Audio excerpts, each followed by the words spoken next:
Oh, what up? What up? It's your boy Bush. You heard? And Dad, what's going on? We back again, another episode. Original content always. You feel me? BullRad. Always. Back again. What's good with you though? Chilling, man. Chilling. About to get into this, man. How you been? Everything good? Oh, of course. You know, it is what it is. Everything is everything. Yes, for real, sir. for real. All right, so you know, scumbags going where they supposed to. People exposing themselves, this and that, and we're gonna get to it tonight. But first off, we want to send our condolences to Shreveport. You feel me? Yeah. Louisiana, man. The tragedy. You feel me? 8 children, a mass shooting. Yeah, Terrible things going on, man. So send our condolences and love. You feel me? That's so terrible. I don't even know exactly what happened, but 8 children killed. Jesus, that's unbelievable.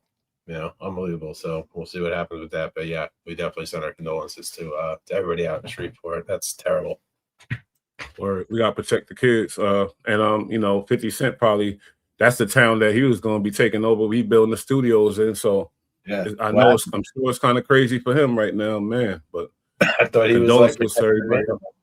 What was going on with that? Didn't they aren't they transforming the whole? I mean, they're transforming the whole place so that like celebrities can go there and like chill out and like. But he can't do nothing about no psycho kid that rushed to school and do some psycho stuff. And the kid was probably, probably wasn't black.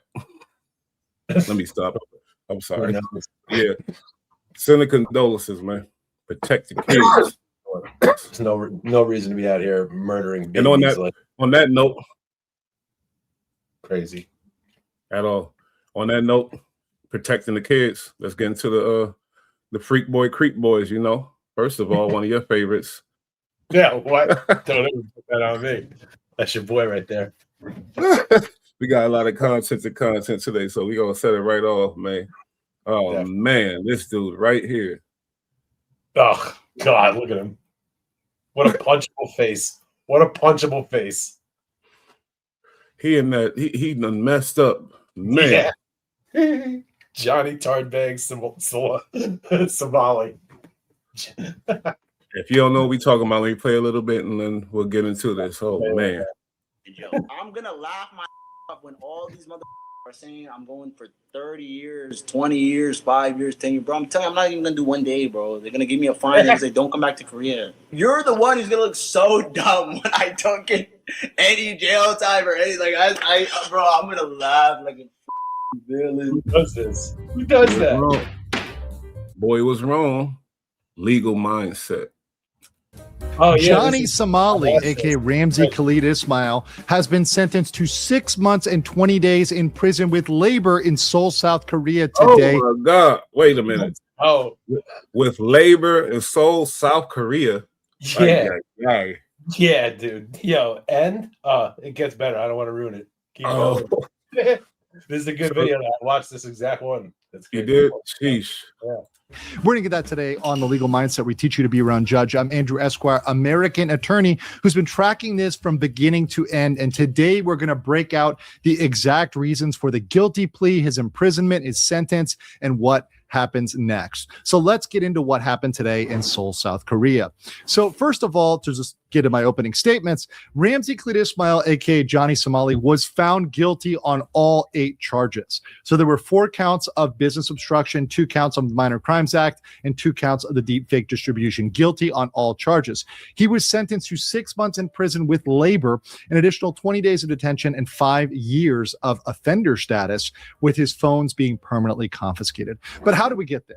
Well, we got there through a team effort. I started this in front of the same courtroom, and their photo here today is a photo, and once again, in front of that same courtroom today. But it was a team effort. My team, the Somali conviction team, worked very hard submitting evidence, submitting facts, and really getting into it with this process where we wanted to have jail time instead of the normal process where foreigners are often just given a fine and let go, which we thought. Wait, there was a minor girl involved with his charges?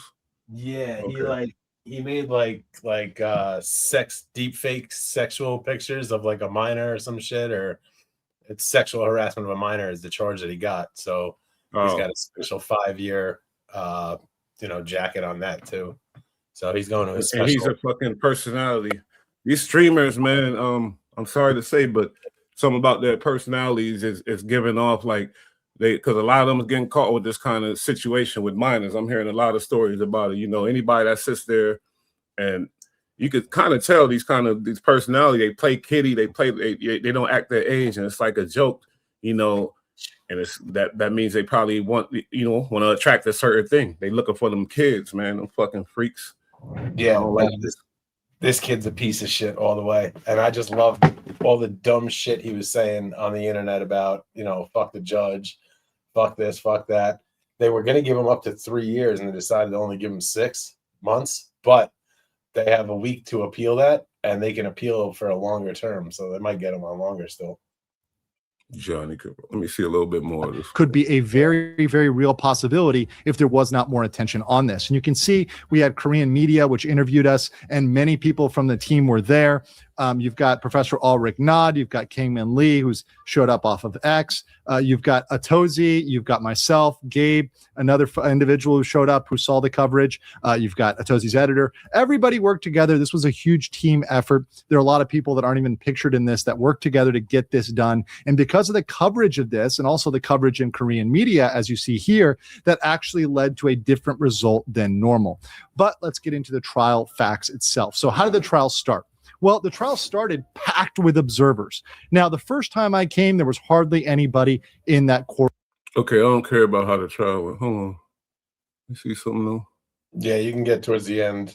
So if Somali is angry about this, he has to appeal from jail. So while he'll be in jail, he'll be serving that time. By the time he would appeal it for saying it's too severe, well, his term will probably be up. He'll probably be at the end of his sentence where he's already. Well, you're going to do that 6 months hard labor, basically what he's saying. You're going to do that.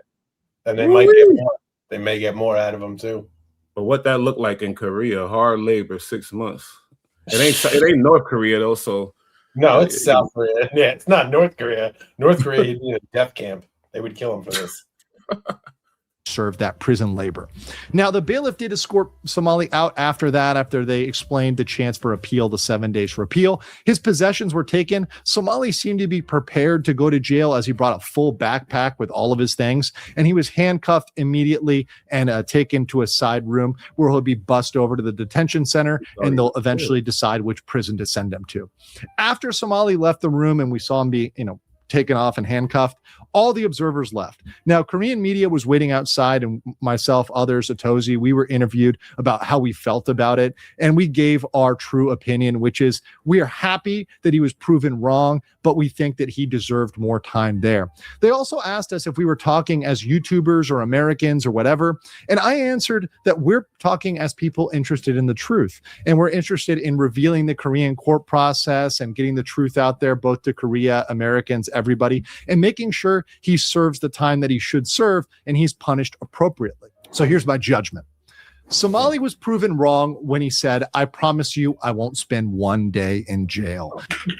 I know for a fact I'm not going to go to jail. Not 1 day in jail. I'm going to show you guys how far I can push the boundaries. And obviously he has some money with the YouTube or whatever he's doing, streaming. Yeah. He got a lot of views. People I'm going to show you that the Korean government is not going to do anything to me.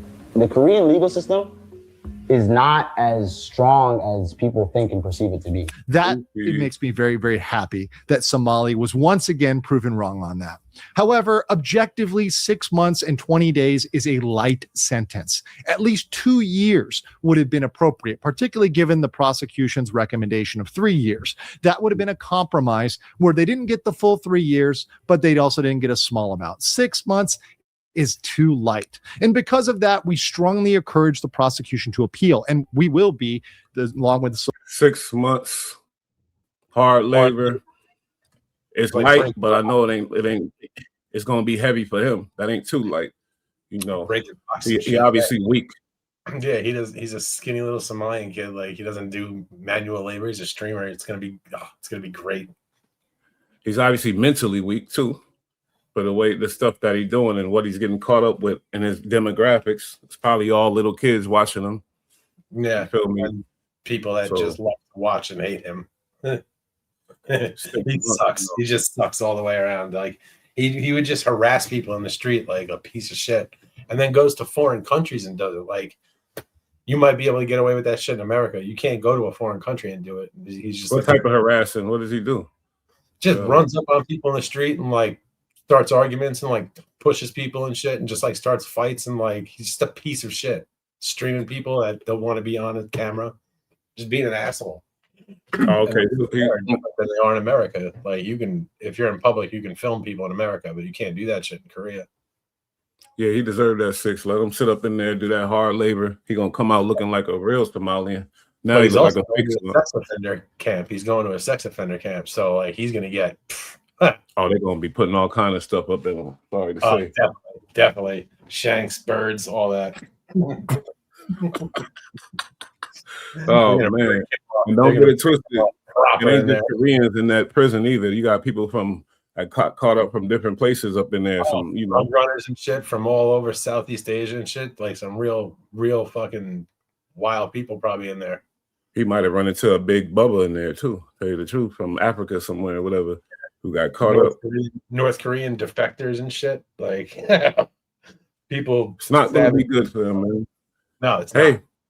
You do the crime, you do the time. One thing you don't do is don't taunt no damn country and say, "Oh, they're too weak to put me in jail." You're a fucking fool. Yeah, crazy. That's crazy to do. I can't believe he would do that. But this kid's an asshole. And I'm so glad that it was in South Korea and they actually have some sort of justice there. Because in America, he wouldn't have gotten shit. Boys are goofy. I'm glad. No, he fucking played himself for sure, and I love it. I love every second of it. I wish he had gotten years. I appeal it, and he does get a 2-year sentence instead because I still have a week to appeal at the state against him. So that's wild that they recommended 3 years and he got 6 months. So he's very lucky. He's very lucky. His lawyer. All right, but this guy right here is not going to be so lucky. He ain't going to be so lucky, I don't think, man. And I'm surprised it took so long for them to put him away. He's in the county right now. He in that county right now. Breaking news tonight, singer David has been arrested in connection to the murder of 14-year-old Celeste Rivas, according to the LAPD. 14 years old. He was obsessed with her. That's the songs. This is a case that stretches back more than 2 years to when she was last seen alive. Her decomposed body found in the truck. This is sad. She was so young, she was skipping down the block. 14 years old. 14 years old. Of David's Tesla late last year. We're on the case presented by Law and Crime. I'm Chris Stewart.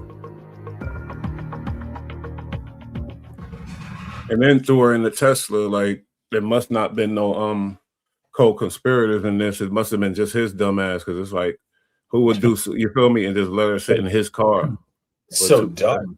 So dumb. Wow. Like it's like so brazen. Yeah, I guess he's stupid enough to think they'll never think it was me. I would never do that. You know, like it must have been somebody else trying to set me up. Well, you see the arrogance of that other guy. Money makes you think, oh, they can't, they don't. Yeah, you know, feel untouchable. But a 14-year-old girl, what a weirdo, fucking scumbag, man. All right, let's get to this breaking news coming in right now from Los Angeles. A bombshell announcement by the LAPD. I want you to take a look right here. This is the post that was put out by the public information officer with the Los Angeles Police Department on social media announcing the singer, known as David, had been arrested by homicide detectives in LA, quote, for the murder of Celeste Rivas. Now, how did it take like months when they already found? I'm trying to figure out what the hell is. How did it take that long? Just like the with something Pooh Shiesty thing, he did that like months ago. You know what I mean? But I'm saying this is a murder. This was like it took like everybody knew about it. YouTubers was talking about it. Everybody said he did it. They was playing the songs and the lyrics forever and ever. And in some reason, my whole thing is that they found her in his car. So I don't understand. It's not like a situation where the YouTube investigators are. Let's say they arrested him and whatever they arrested him for, let's say they didn't have the proper right evidence or something like that. They just arrested him immediately and found out that he got out because like they weren't right. Then he can't be tried for that again. So if they fuck up the investigation, he gets away. So they wait, they make sure it's rock solid, then they get you. Like I always say, ain't no excuse though. You gotta be quicker than get on your job. The fuck do your job right. Fuck? The wheels of justice turn slow, but they do indeed turn. No, but yeah, you're right. But I just feel like that case, man. You know, I'm sure they're busy in LA, but wow, Sure they are. Sure they are. swamped. David, his real name is David Burke. He is now being held without bond, and he hasn't been charged as of yet. The LAPD says that his case will be presented to the DA on Monday for filing consideration. We're going to go over the process here in just a moment. This is a case that has taken months to get to this point. I know so many of you have been. When you on tour, and they say, I seen some footage. He had coffins and a dead bride and a this and a that, and on the tour and the shows and the music is about this. The subjects is sad and about crazy, you know, stuff like that. It's like, wow, this dude is. I feel like he knew he was gonna get caught. It's just a matter of time. So he just, you know, going with it type shit. That's weird. Way around. Following this, and now it seems like the next step, a major step, is still something that's going to take some time before we learn a lot of information about this case. And we'll be talking to former federal prosecutor Nima Rahmani about that here in just a moment. But as we focus now on this announcement, it may feel like a long time coming because David was announced as a suspect in November of 2025. Now, before we get into what will happen next, I do want to get you up to speed on this case because it is one that has been going on in some ways months, in other ways years. According to the LAPD, this all started in September of 2025, and that is when officers responded to an impounded lot in Hollywood after there were reports of a foul odor coming from a vehicle, a Tesla. Now, that vehicle, it had been towed days earlier after it was found on a street, abandoned, it seemed, in Los Angeles. Now, police say that vehicle, that Tesla, it was registered to David Burke. And many people in the music community know him by just one name, David, D4VD. Now, when detectives searched that car, they found a body, and that body was later identified as a 14-year-old girl, her name, Celeste Rivas Hernandez. Her body was in the front storage area of the Tesla. That's like the trunk of the vehicle. And it was in a state of decomposition, law enforcement said. Investigators have said that Celeste may have been dead for weeks before she was discovered. The teen's mom told investigators that she was last seen and heard from in April of 2024. So here we are in April of 2026 with David now under arrest in connection to her murder. The last time she was seen alive, according to her mom, all the way back roughly 2 years ago. Her mom also added another point about her daughter, and it was that she had a boyfriend named David. Now, by late 2025, sources were telling ABC News that David was being considered a suspect in the case, but no charges had been filed. Yet behind the scenes, a grand jury had been hearing evidence in the case, including Burke's reported travel to the Santa Barbara area of California during the spring of 2025 and a search of the Hollywood Hills property where he was reportedly staying and reports of a high heat burn cage found at that location.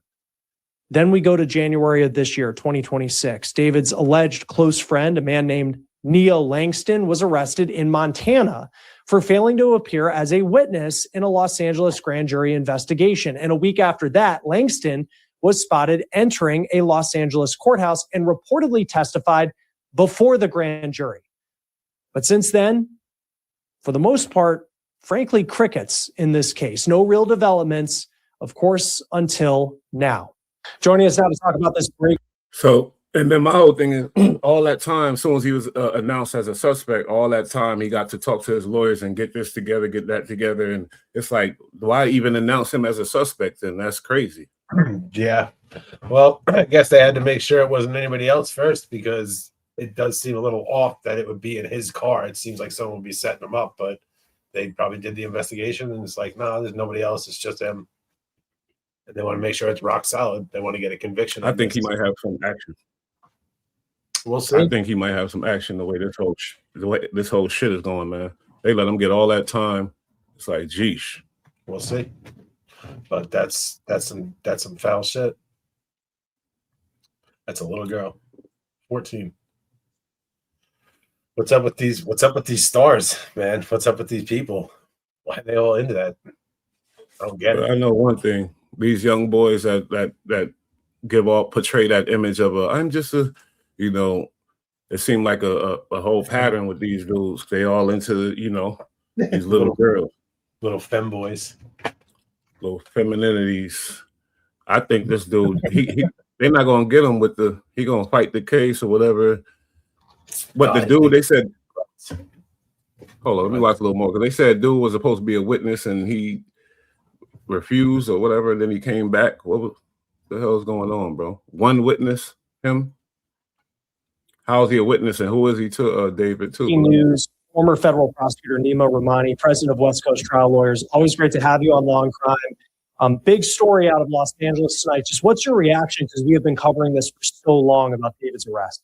Chris, my reaction is better late than never. I think this was something that we've all been expecting. When a body is found decomposing in the frunk of your Tesla, and there has been a young girl who's been missing for quite some time, and there's plenty of evidence that she ran away with you or a member of your entourage. I think there was a lot of evidence here pointing to David. And really the question was, what really took so long? And I think my initial reaction is, I live and work in LA. I respect law enforcement, that things can move slowly here.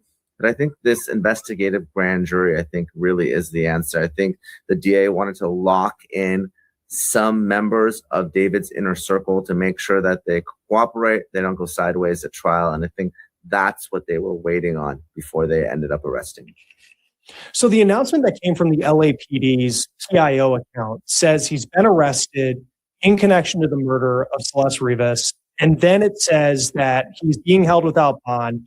And then the case is going to be reviewed by the DA's office on Monday, or it goes in front of the DA's office on Monday. Like, if you can just walk us through the process of how that works, as opposed to them saying tonight, he has been charged with this and he's going to make his first appearance tomorrow.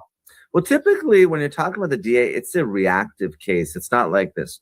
Law enforcement, they arrest someone, they prepare a report, that file lands on the DA's desk, and there's a charging DA that makes a decision. It's a little bit different in this case because it's more of a proactive investigation. Obviously, Celeste Rivas has been missing for quite some time and has been dead for also quite some time. So you have this case that has been. I just don't like the fact, it took so long, gave him all the time, his team, everybody got he's able to plan, and I hate that. You feel me? It's like, what the hell? Yeah, no, it sucks that it takes so much time, but I guess they just want to make sure it gets done right. And like you said, it's a busy place too. Hey, Lee. Well, they got his ass though. Yeah, and, good riddance. Better late than never.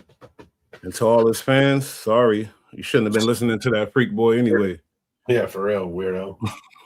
Because he was on tour. Tour still going. He was getting money out there still. Like, who the hell's going to his shows? Like, what kind of sick? Y'all see what's going on?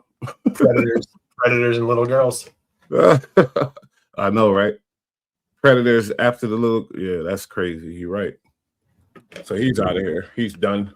Yeah, he's done for. Never see him again. He's already getting it in the county for sure.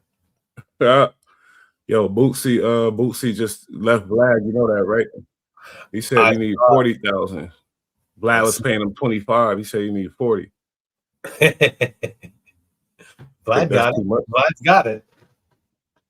He was asking for too much. What you think? I mean, Boosie gets numbers. You know what I mean? Like any video of Boosie and Vlad's gonna do numbers. You know what I mean? So it's guaranteed money. I don't know why Vlad wouldn't do it. I guess it's just a principle thing because the money makes sense. He should just give him the 40. No, but Vlad was saying that the money didn't make sense to him because he would have made nothing off of it if he gave him 40. But the way Vlad explained it, it's like, wait a minute, because you said, okay, he did $1 million, you get a certain amount, but over time, you still get money over the years as the years go on. It ain't like the one sale and that's it. So he didn't put in that, the monetization part of it. No, he's just being cheap, and he probably doesn't like being told that you're going to give me more. Same Same thing happened with a bunch of people. He's a Russian Jew. You're not telling him, give me more. He's going to say no fucking. But I don't think he deserved 40, but what do I know? Nah, 25 I think is good enough. Like, what the fuck else? What does Boosie do that he deserves 40? I could see if, something popped, something happened. Oh, Boosie got arrested. There's something crazy. Then, the price go up. 40, sure. But right now, like, just going to talk about other people. Like, come on. Boosie's out of his mind. Well, actually, Vlad didn't even really pay people. He just started paying people. So and he already had that issue with what's his name demanding $100,000, and he didn't get it. Then went over and did Club Shay Shay and killed it with over 1 million views. So wait, the Wayans brother. Marlon. Yeah, he wanted $100,000. Oh yeah, I forgot about that. That's crazy. Yeah, but then he went over and did Club Shay Shay, and they got over 1 million views. So he got his money, I think. $100,000. Come on now, cut it up. I mean, yeah, that's a lot of money, but whatever. They got 1 million views. What's that worth? 1 million views? What's that worth? I don't know. We gotta look that up because I ain't, obviously. But Club Shay Shay, Club Shay Shay definitely didn't give him the $100,000. I know that for sure. Yeah, definitely not. But he still got something. He got something more than what he was getting, huh? And he got the hype off of asking for the 100, and then feeling vindicated why he should have gotten it. Man, what the fuck? I'm trying to fucking get this number. But anyway, Club Shay Shay, he sets it up. I think they said he be buying views, so who knows? I totally believe that. He's a weird dude too. He's definitely kind of weird. He's gotten into some weird stuff with videos, and his comments afterwards are pretty wild about the video. Oh yeah, Academics speaks on the Bobby Shmurda, whatever he had to say about Jay-Z. A lot of people saying stuff about Jay-Z all of a sudden, and ever since Nicki set it off, I guess people is coming out and speaking. So let's check a little bit of this out. I don't know what Bobby Shmurda got to do with Jay-Z, but I didn't see this, so I want to know. I think he was on a title, I think, but I'm not sure. Let's check this out. Academics. Silence creators. The very slimy war that's really illegal by nature. And at a point, we're going to have to pursue this in a legal capacity. Rock Nation, because they can't parse out or drown out the voices of some creators, mine included, they're using underhanded and also illegal tactics to try to suppress, eliminate, to remove opinions or videos or recounting or storytelling that don't fall in their favor. What am I talking about? I showed you guys proof before. Rock Nation currently are using illegal means, for example, filing DCMA claims, which is Digital Copyright Millennium Act. They're abusing it on YouTube, claiming that if you have an opinion about Jay-Z on any content that he's in, instead of acknowledging what it actually is, which is fair use, they're now filing claims if you're not riding his dick. I'll see how that fares later on. Well, and I will say this. I do think at this point, I know their money is long, but they have picked the right crop of people this time. But I want to put this out there that a legal battle is probably it's upcoming. So prepare for the storm at some point. I've told you their tactics on Instagram, but this still continues.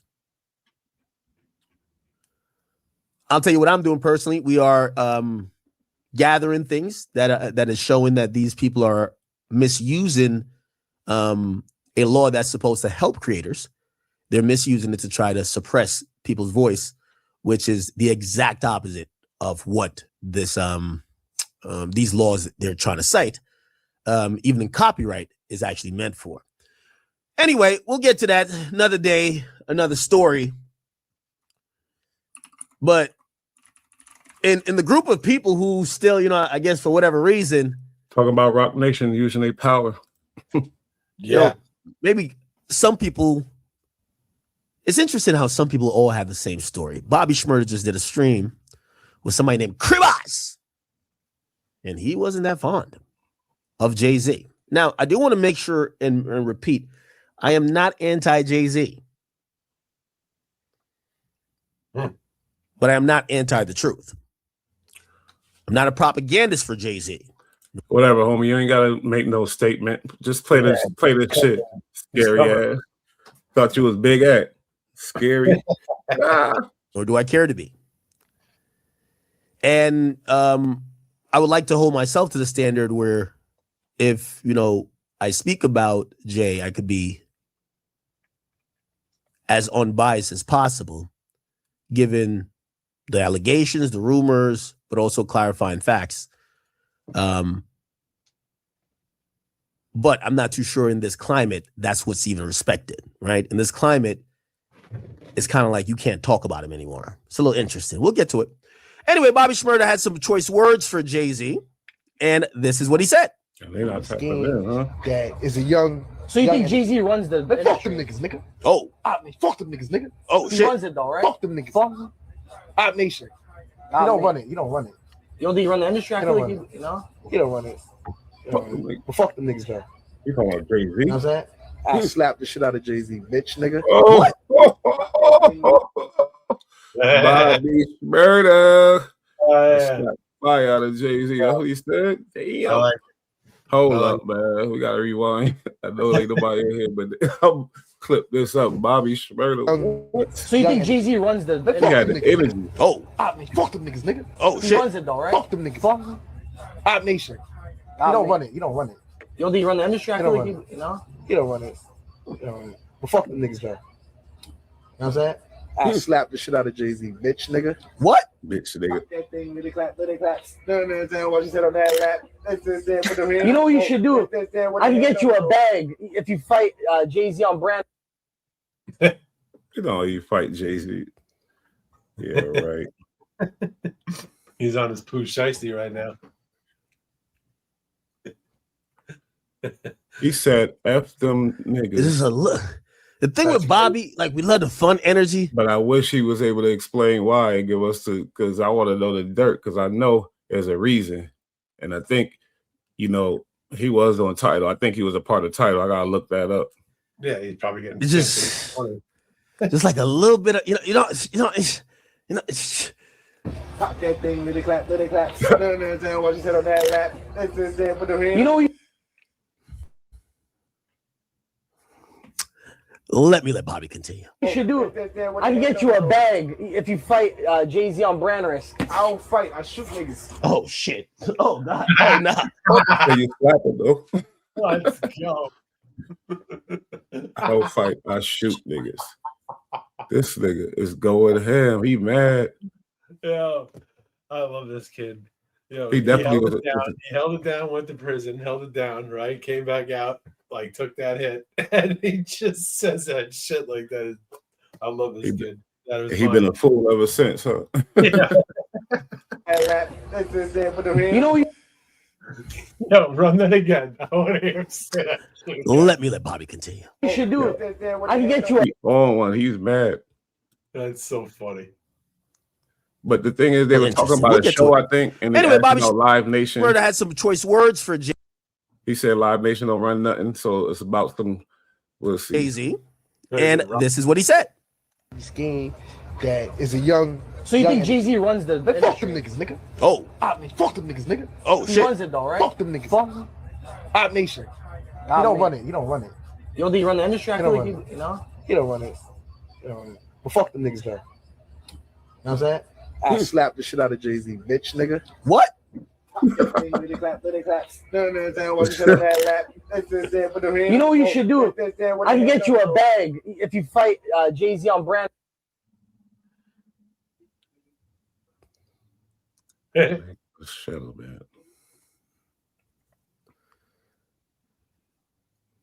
It's almost there. He's gonna run it again. This is a look. The thing with Bobby, like we love the fun energy. It's just like a little bit of it's Pop that thing, little clap, little clap. No, what you said on that rap. Put the hand. You know, let Bobby continue. you should do it.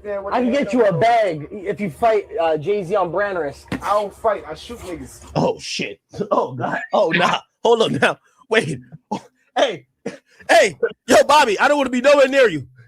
Hey, if you know you on the Rock Nation watch list, this is how they get your ass in jail. Oh hell no. I don't know what he's talking about. Jay, me and your issues is not that deep. Okay. I just think you finesse the people. That's it. I don't whatever he's talking about, he on his own. He on his own. I gotta give the P Youngin PSA. That nigga on his own. He's by himself. He by himself with this one. Oh, my bad. I can get you a bag if you fight Jay-Z on brand risk. I don't fight. I shoot niggas. Oh, my bad. Oh, nah. Okay. Okay. Bye-bye. Now I'm gonna stay my black ass out of this one. Ain't both of them from Brooklyn? This one he's from the 90s, right?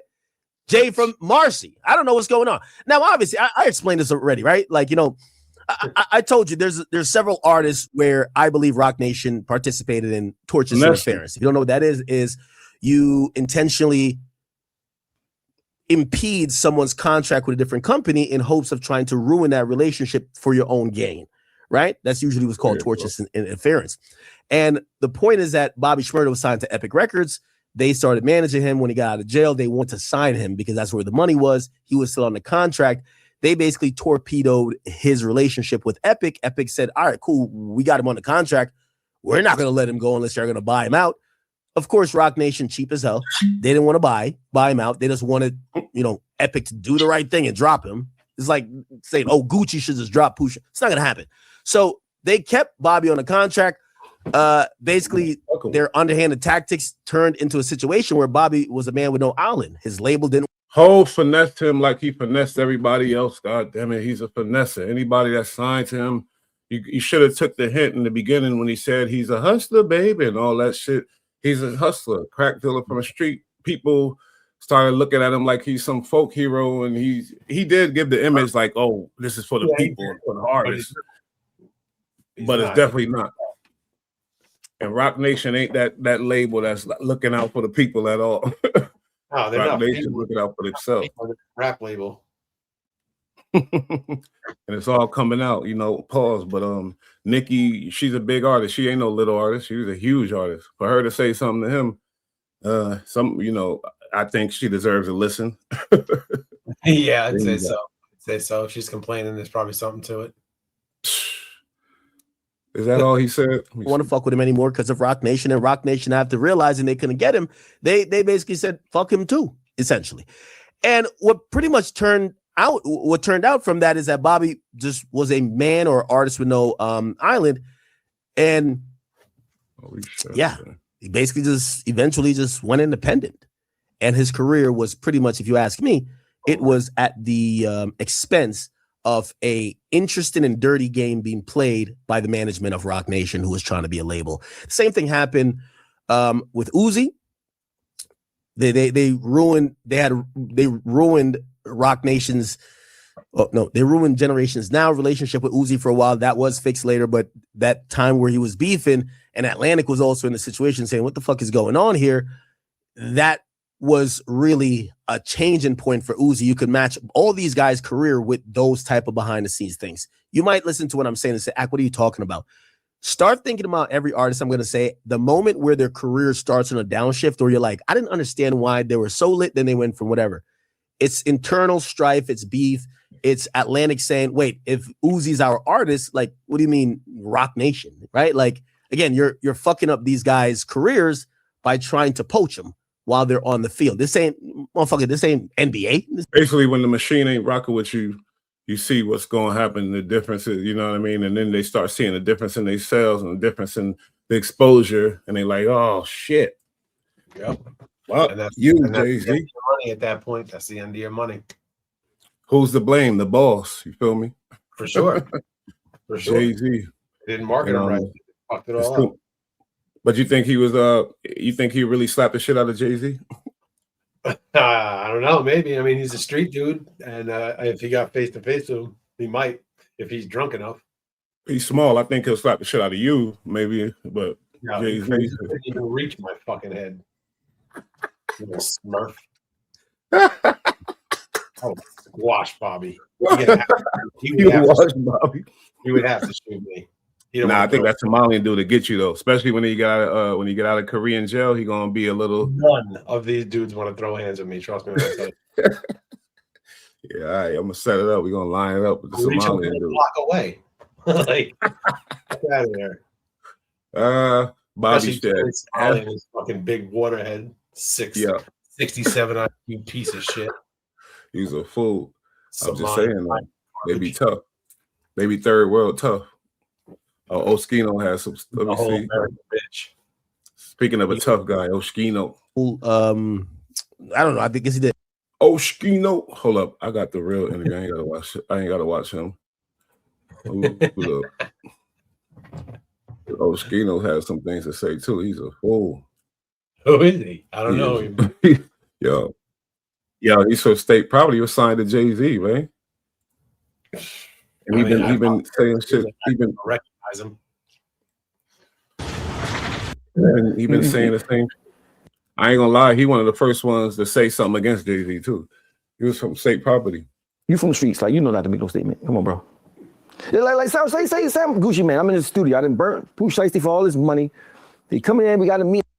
Okay, but this ain't what I was getting into yet. Before I get into this, because somebody left a comment talking about, "Oh, you's a lame. You don't know what's snitching." All right, we'll talk. But give me a second. I want to get back. I want to hear what he said. Jay-Z. First of all, who's your A&R?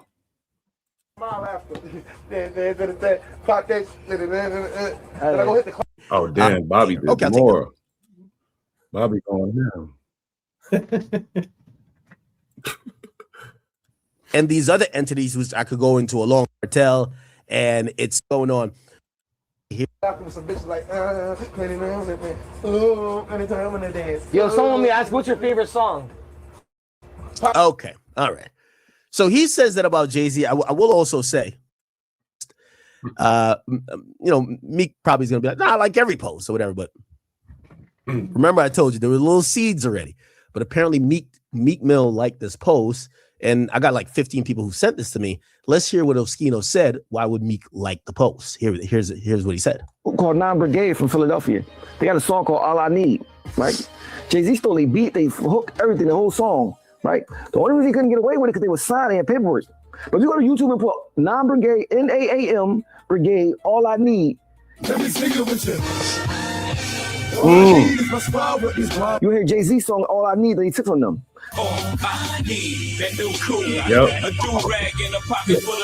Same thing he used to do from us, but we couldn't sue him because we signed to him. So you take his song and flip it up, make it a little better, cleaner, get Pharrell on it, whatever, and then it'll let you like, it's hot, right? Just give me something for it. You ain't gotta pay me for what it's worth. Give me less than what it's worth. Give me something though. So when I broke up the 9 Brigade thing, I showed this to let them know, like, listen, bro, this is same beat, same hooks, same everything, right? He takes your song. And he ain't give him nothing. Now that's crazy, man. I'm sorry. That's foul. That's foul. Dirty. Oh, yo, he took the whole shit. Like, that's crazy. That's the type of shit I don't like. Somebody he take a lot of people that's not known songs. Even the way he treat Beanie Siegel. I don't even like Beanie Siegel, but I'm saying the way you even treat him. I'm saying, mind you, we was in the trenches with you. You had this dissing Nas in his Braveheart squad, robbed him. You'll see somebody say right here, Meek Mill liked the post. The person who posted it says, I know, I just seen that. Why is Meek liking this post? I see what Act getting at. You feel me? Because that means Meek, because Meek was Jay-Z's guy. Prodigy, yeah, supposedly not Prodigy, but he helped him get out of jail and all that. Remember? Yeah. And they was working together, the jail reform and all that bullshit that ended up to be capped. And we don't hear nothing about it now. Now you got Oskino talking bad about Jay, and Meek liked the post, And then actually Meek and Oskino had beef. They was going at each other too. But Meek liked that post. Meek obviously ain't fucking with Jay right now either. That boy, wow. Jay is a habitual foul nigga. Danger. When I see you out, please count it, lift the chain up. And all this shit. Yeah, we I ain't no Nas. You know what I'm saying? And I ain't never see BBC with a rock brunch. This supposed to be a young boy. You know what I'm saying? So what he do is he come, he use you, take what he need from you, then he this put you in the trash, right? It's a cool. Okay. Now, granted, I don't have an opinion about this. Yeah, because you's a bitch. I do. That was terrible. You take the nigga's song, whole idea, don't give him a dime, a cent, nothing, and move on. Don't even put him on, put the team on, let them get some. Like, that's just crazy. I know the business, all that, but business and hip hop is two different things. And you's a foul nigga. Keep that business mentality out of hip hop, that old grimy, foul, cutthroat shit. That's not, I don't like that. You know what I mean? It's not what it is. That's why he falling off. He shot. Look, like, honestly, you laugh, but look at people like Jadakiss and like solid individuals. But in Jay's defense, he's got a line like, "You made it a hot verse, I made it a hot song." Oh, for sure. But if you steal somebody's song, like I'm saying, he's holding true to that. At least, like, he told you who he was. You're right. That's true. That's crazy. You made it a hot line. I made it a hot song. Yo, dirty rap. Is that a shot at them? I wonder. As all the evidence piles up, you start to look at them, and you start to look at what Nikki was saying. Like, wow, is this shit true? And then you look at the Epstein, all that dumb shit, and it's just like you know what I mean? It just goes together now with all of the evidence that's piling up against them. It's like, wow. But they've been talking about him, you know, and the fact that Meek Mill liked that post, they tell you that Jay definitely fucked Meek Mill, pause, but crossed him in the end and cut him off, probably like, all right, we done, bye, type shit. No? No, it's just when he said that about Meek Mill, it's like, well, it wasn't him. I heard it was Diddy that got him, but never mind. Meek Mill. Remember that? Him and Jay was like this, jail reform, we're coming out, and this and that. Didn't Diddy clap him out? Wasn't that like, didn't we get the audio on that? I don't know about that shit you talk about. You remember that? No, you tell me you don't remember that. There was like, what are you talking about specifically?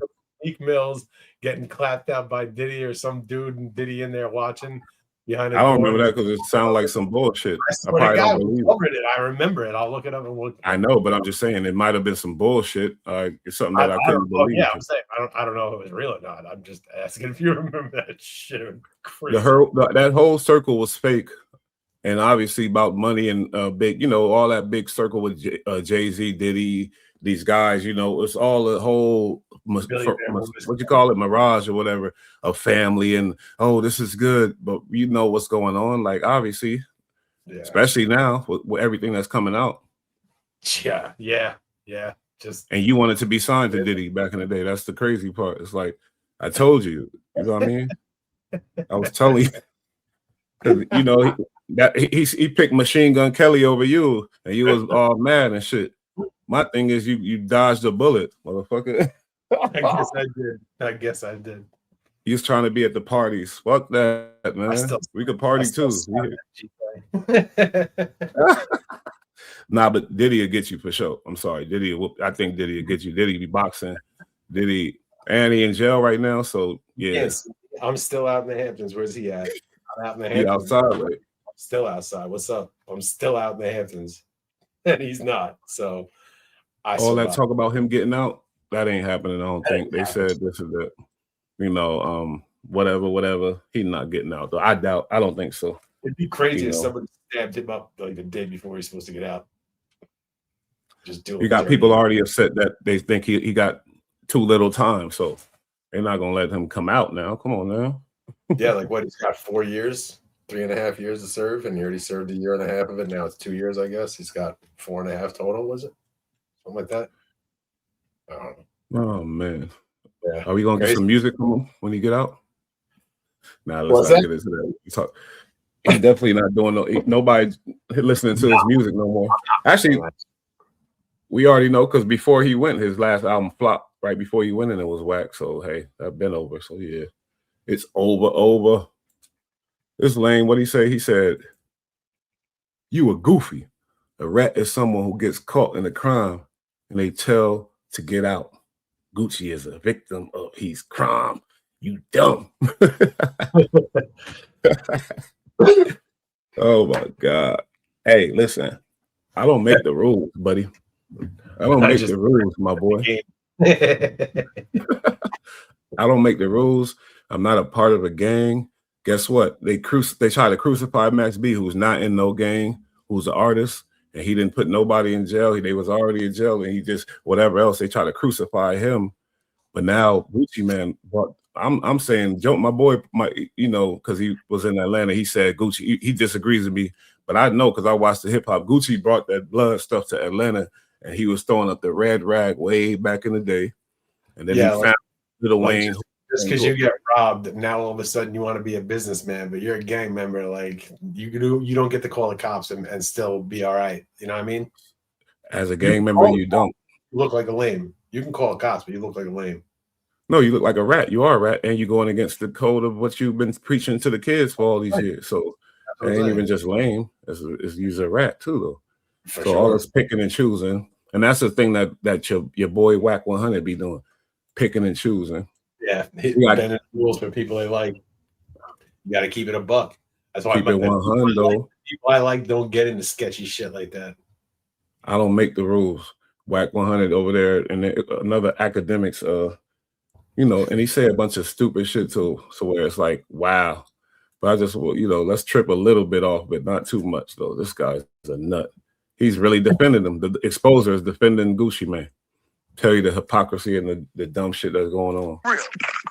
Yo, Whack, why are we asking a relevant question? Was Gucci a street nigga or not, man? Like, yo, why are we asking how many people he hanging out with? Yo, Whack, listen, we don't care if you hang out with just his girl and his therapist. But the thing is, not just a street nigga, though. A gang member, though. Not just a street nigga. You feel me? Because Max B was a street dude. They crucified, but Gucci is actually a gang member. Blood throwing up the red rag. Blood. Whack. He was the nigga that said, go dig your partner up, nigga. I bet he can't say shit. Here goes the thing. You can retire from the streets, Whack? I said, you motherfucker, fuck the streets, nigga. Motherfucker, fuck the streets, nigga. What a fucking tool. But he's such a tool. He's just a clown.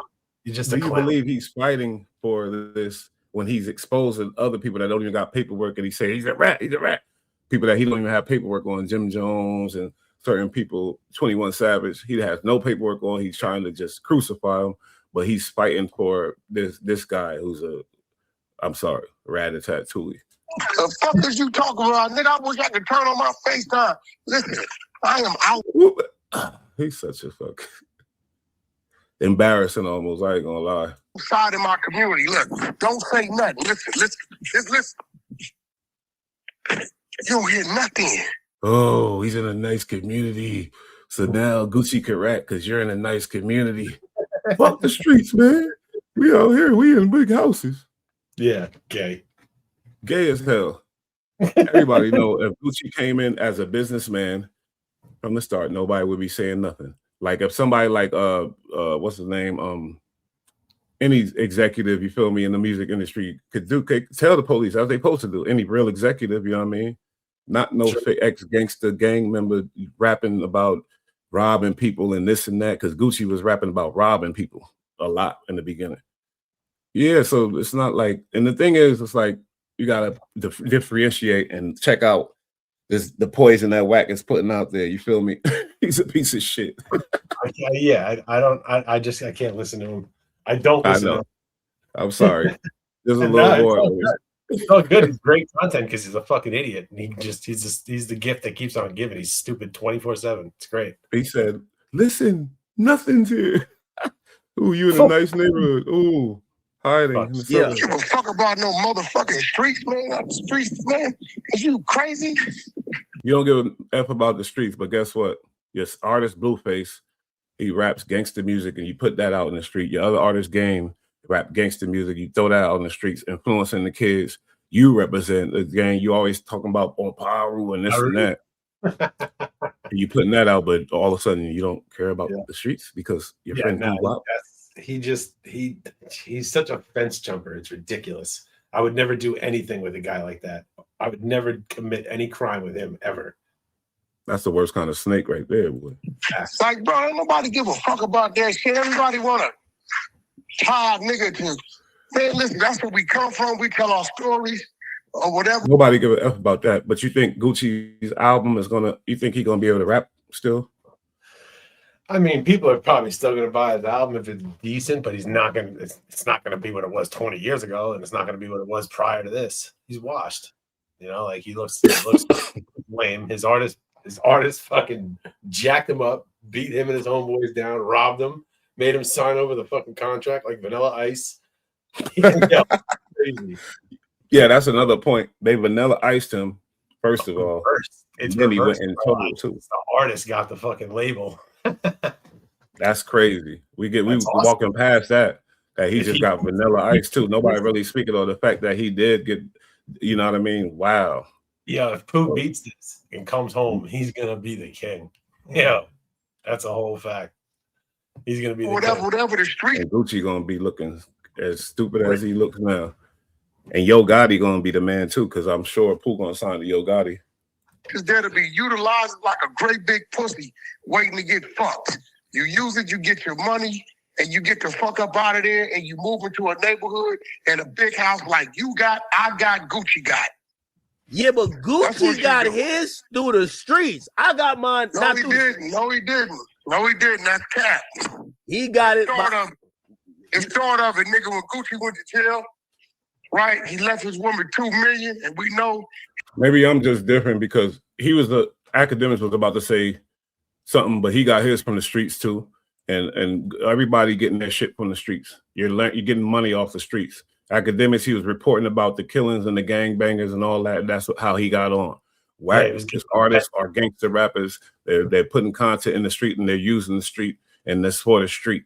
So I don't understand what they talking about. And Gucci man started a lot of shit in Atlanta, because Atlanta was on some. I already explained this, but Atlanta was more dancing party, D4L. Bet you can't do it like me. Yeah.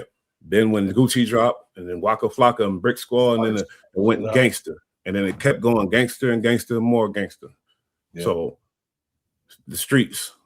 He was hustling like a motherfucker. His music, he flipped and he came home when it was 6 and they been multiplying. In the last 10 years, Gucci ain't got a dime in them streets. Y'all keep wanting to restrict people and make like this is just where you at. We don't want to restrict nobody. That's what you restrict yourself. That's why I never joined no gang. I didn't want to restrict myself. That's why I never did whatever dumb shit I did my dirt by myself. We don't restrict nobody. You restrict yourself.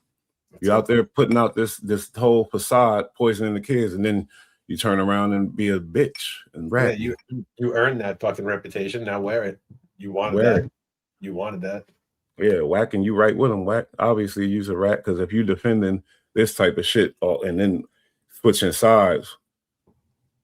Oh, this guy a rat and he's not. He's gonna call Gucci and be like, "Yo, you owe me money. I tried to defend you." No, they homies. They supposed to be homies or whatever. But Whack gonna defend anybody that got money, a lot of money, because he's a fucking kind of guy he is. The friends with a lot of money. Oh, that's my boy. Makes him obvious scumbag, lame shit. For sure. You think so? Niggas better know who they dealing with, bro. I keep telling people, know who you dealing with, bro. It's kind of hard when somebody's telling you they're a gangster and they're this and that, and then they switch it up and use the opportunity to call the police. It's kind of hard to know who you're dealing with when motherfuckers be lying all the goddamn time. Yeah, that's being easily manipulated. Can't trust nobody, especially in the entertainment world. They're all after themselves. It's crazy. Scumbags. It was a little heartbroken to hear all these stories about Jay-Z, because you look at people a certain way thinking they, but then you think about it like, why did I even think he was like that? Obviously, it was in your face. You feel me? I mean, he's literally told us everything that he's done that's dirty. He told us in his music he was doing. No, Everybody ain't the if same. Gucci could do this move, and by the way, Gucci's on the song talking crazy. Gucci's like, Yeah, that's great work. And nigga, listen, niggas had a conversation a couple days ago. Hey, my advice was, hey, listen, my nigga, troll it and let them watch you close another deal and fuck what they talking about. That's it. Yeah. Because you talk to them now. You're obligated to be out here playing PR, trying to play PR for the rat and everything. You think you could just do anything? He think the people are so stupid he could do everything. Yeah, I got you. I'm gonna fix this. I got it. He's such a fucking tool. Shit. That's like a tool, bro. He's a tool. White boy word. Boy is a tool, man. There's no better word for him. That's what he is. He's cool. Gucci on the song called them pussy and they robbed him. That's a fact. You know why? Because he didn't want to meet a nigga on the battlefield. Yo, acting stupid. Oh, yeah. Gucci called him pussy and they robbed him. Gucci got robbed because he didn't want to kill Pooh, right? Because Pooh had a fucking burn into his head and he didn't want his fucking brains spilled all over the fucking studio. Fuck yeah, outta here. exactly. What are you talking about? Nope. But tell you the truth, the fact that he did get Vanilla Ice, that's cool. If he would have got Vanilla Ice and then later did what he's supposed to do or whatever else, you feel me? Nobody would have cared because you got them big things pointing at you. What the fuck you supposed to do or whatever else? So yeah, I mean, you got to give it up, but you got caught lacking. I mean, that's crazy. That's your artist. That's a bit. Yeah, that's for you. But he should have been like, I'm fucking this kid over or something. He should have known it wasn't right. But I don't know. I guess thought. I guess he thought Pooh was sweet, and he ain't. And shout out to the real ATLians. You feel me? Shout out to Future still holding it down. We'll see what's going on with that casino case. You feel me? Rest in peace to young Scooter. Man, he was a real one. You know, there's some real guys out there in Atlanta. And I'm going to keep thinking about them because there's a lot of them. But yeah, we can't call them all rats. And tell the truth, Gucci ain't even from Atlanta. His ass is from Alabama. Country ass from Alabama. He an Alabama rat boy. You know why? Because niggas call Gucci talking about, bro, we ain't even supposed to be in this space, man. You know, let's work this out, man. We better than this. Wait, after the robbery? No, nigga, before it. Oh. You didn't let a nigga know his own. Let a nigga know his own, nigga. And play it like it's supposed to be played. So you saying Gucci? Shut up. Let a nigga know his own, nigga. So what? He got caught lacking. Now what he gonna do? Oh, he gonna call the police. Okay. That's what he did. It is what it is. He could go to the cops because Shicey didn't let him know that's the type of time he was on. I'm saying Gucci did what the fuck he wanted to do as a man. That's what I'm telling you. You see how when you called me to do that sit-down interview, I did it, and you seen the response when you was promoting it, and you called me and said, Wack, this might not be a good idea. Getting a negative thing. What I tell you? But Wack, listen, let me say this and then you respond to it. And as a manager, he was selfish as hell. I ain't gonna lie. The decisions he made as a manager are foul. And if y'all still signed to him, y'all stupid as hell. Because he destroyed these dudes' career. I think honestly, he fucked them up. The game, Blueface, like they not lit like that because they got Wack as a manager, and Wack be doing the whack shit that he do to get his internet clout and not thinking about his artists. That's disgusting. You want to but honestly speaking, before you is it a beneficial thing to have a manager? I know it is to have a manager that's lit, that's out there, that know everybody, but is it am I tripping? Who that person is, like his reputation isn't good with most people. I would think. I don't know, but I don't trust him, and I wouldn't trust him. So I wouldn't do business with him. Yeah, because I think looking from the outside, he did damage their career some. He got them looking crazy. I ain't gonna lie. In my opinion, though. Let's make a random thing. Say somebody they caught you lacking, and then they took your car, or they had you at gunpoint. They took your car, and I seen you on your Charleston White. You online saying so and so did it, and I seen you also. You're now working with the police to put that person in jail. I'll be like, damn, Whack had None me of y'all fooled. think, Whack. none of y'all think, And we all laughed. Hold up, I'm gonna come back to this. We all laughed on the verses when he said, dig up your boy Pookie Lope. And then in the songs where he was talking about that Jeezy sent somebody at him and he took him out type shit. We all laughed, thought it was a joke. It was cool. He was the boogeyman because he killed them. But did you analyze that was snitching and ratting? That was like dry snitching. You catch this later on, you know, at the time didn't know, but then later on you catch these things and it's just like, oh shit. Yeah, it's wild. Just like when Cameron said, I seen him throw up the rock sign before he shot me type stuff. And we was like, like, but we didn't analyze. Yo, it's crazy. Yeah. Now. That shit probably happened now. But guess why it's so crazy? Because of people like Whack 100 exposing exposers to snitches and snitches. But now it makes us go back and start looking at shit because he created this environment. You feel me? He part of it. He is crazy part of it, and he did help partially create some of it. So, you know, he's got to wear that. That's it. Like, be a man about it. Don't be a fucking tool. No, he's a fucking tool. He can't help it. Yo, I got food. Can you hold it down for like 5 minutes? Yeah. Yeah, I got food. I'll be right back. All right, bro. Yeah. We all laughed. The boy, Pookie Loke, Jeezy sent Pookie Loke at me. He was ratting all the way back then. I'll pull that up in a minute. But that was crazy. None of y'all seen Gucci Mane do none of that, bro. Well, his name is in the statement. Roderick Davis. Nobody seen Gucci Mane on the stand. Whack, you the person that says we got the work. We got the work. Literally, it's in court. Facts. What the fuck? Yo, I can't believe I'm not, this dude is just a fucking brickhead. Swear to God. He must think everybody is dumb. Well, you need the video now? This is what I'm telling you. If I'm right, them dudes gonna be convicted based upon 3 people. Based on the song, Whack. You want me to play this over? The first 3 lines, he basically said, "Y'all niggas is crash dummy because I thought I was going to a meeting and you set me up." He's talking based on the damn song. I didn't get betrayed. Now my heart turned cold. Yeah. Lame ass song. talking about it. That's a statement. He's giving a statement on the song again. They can't use a song in the feds. You know that Lil Durk just proved that. So boy said, I'm a goofy. A rat is someone who gets caught in a crime and they tell to get out of jail. Gucci was a victim of a crime, you dumb. Okay, so he ain't a rat, he's a snitch. Same difference, my nigga. Wow. Listen to me.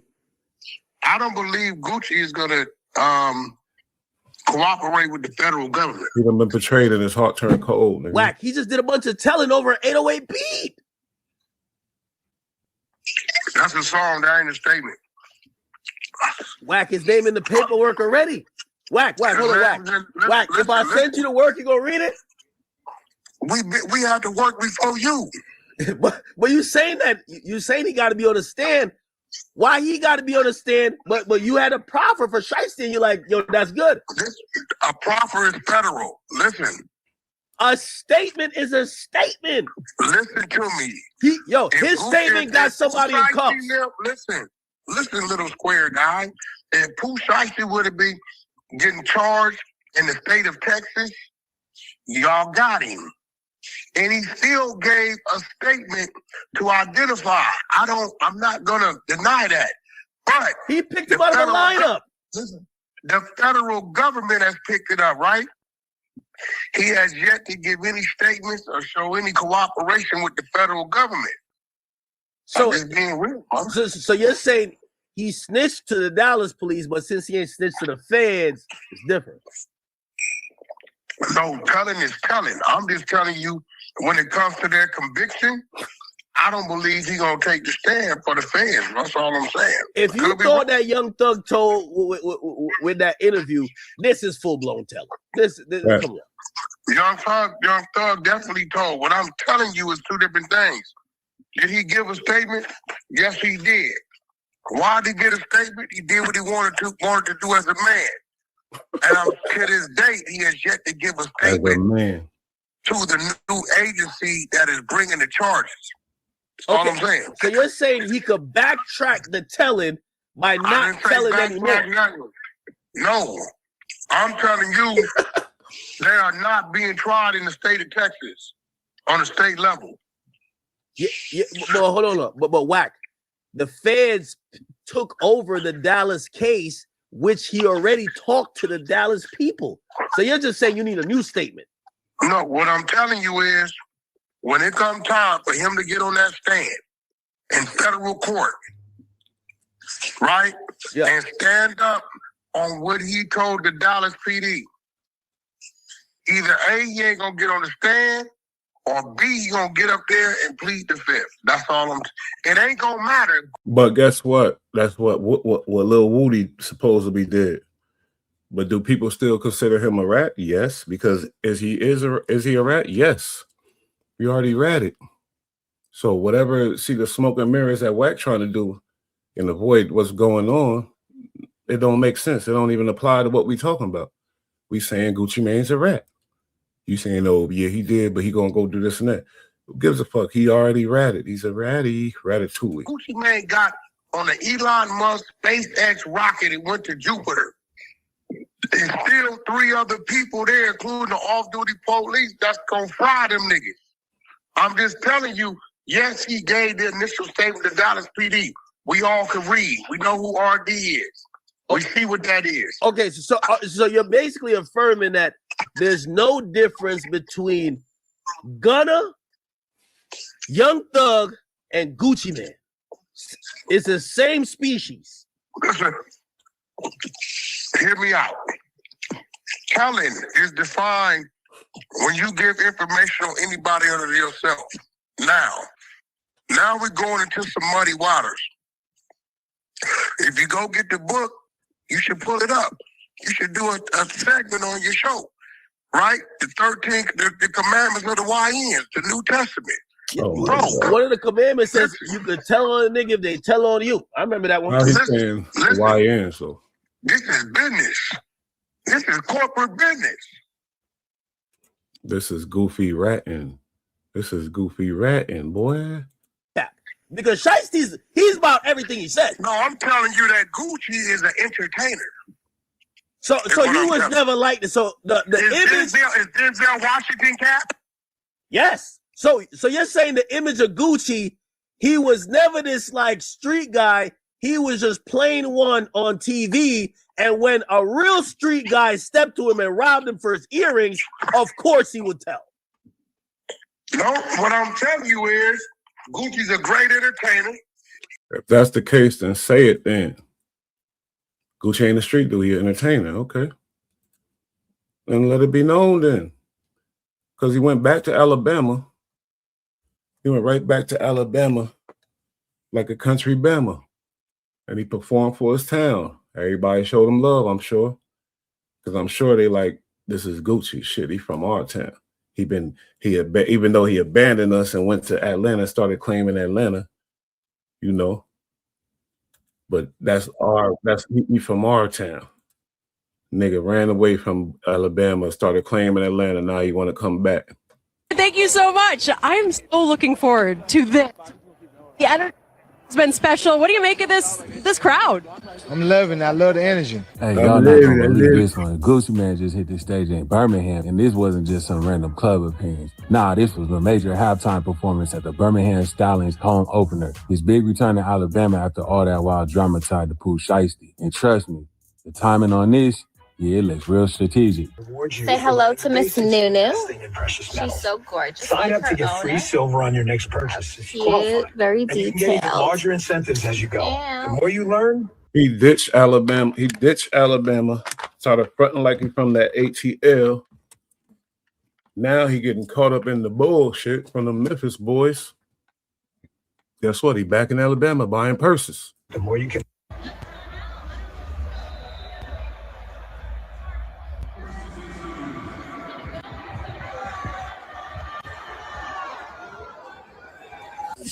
Kevin, thank you so much. I'm so looking forward to this. The energy has been special. What do you make of this crowd? I'm loving it. I love the energy. What can you tell me about your set list? I'm gonna mix the old with the new. You know what I'm saying? They just guaranteed to work. Any message for the fans? Just get ready for the show. It's gonna be a good time. All right, I can't wait. Enjoy. Thank you. My pleasure. All right. So Gucci Mane.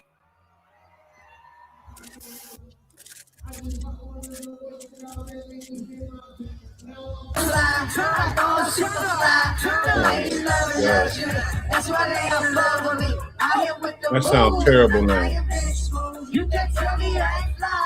That don't hit the same no more, boy. That's why I never like this song.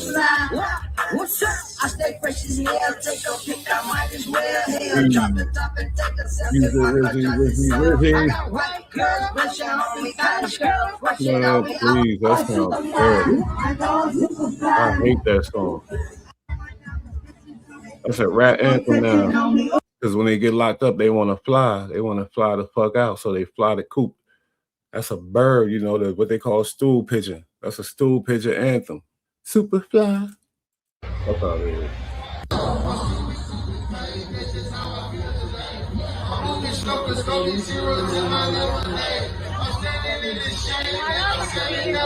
Llama Way.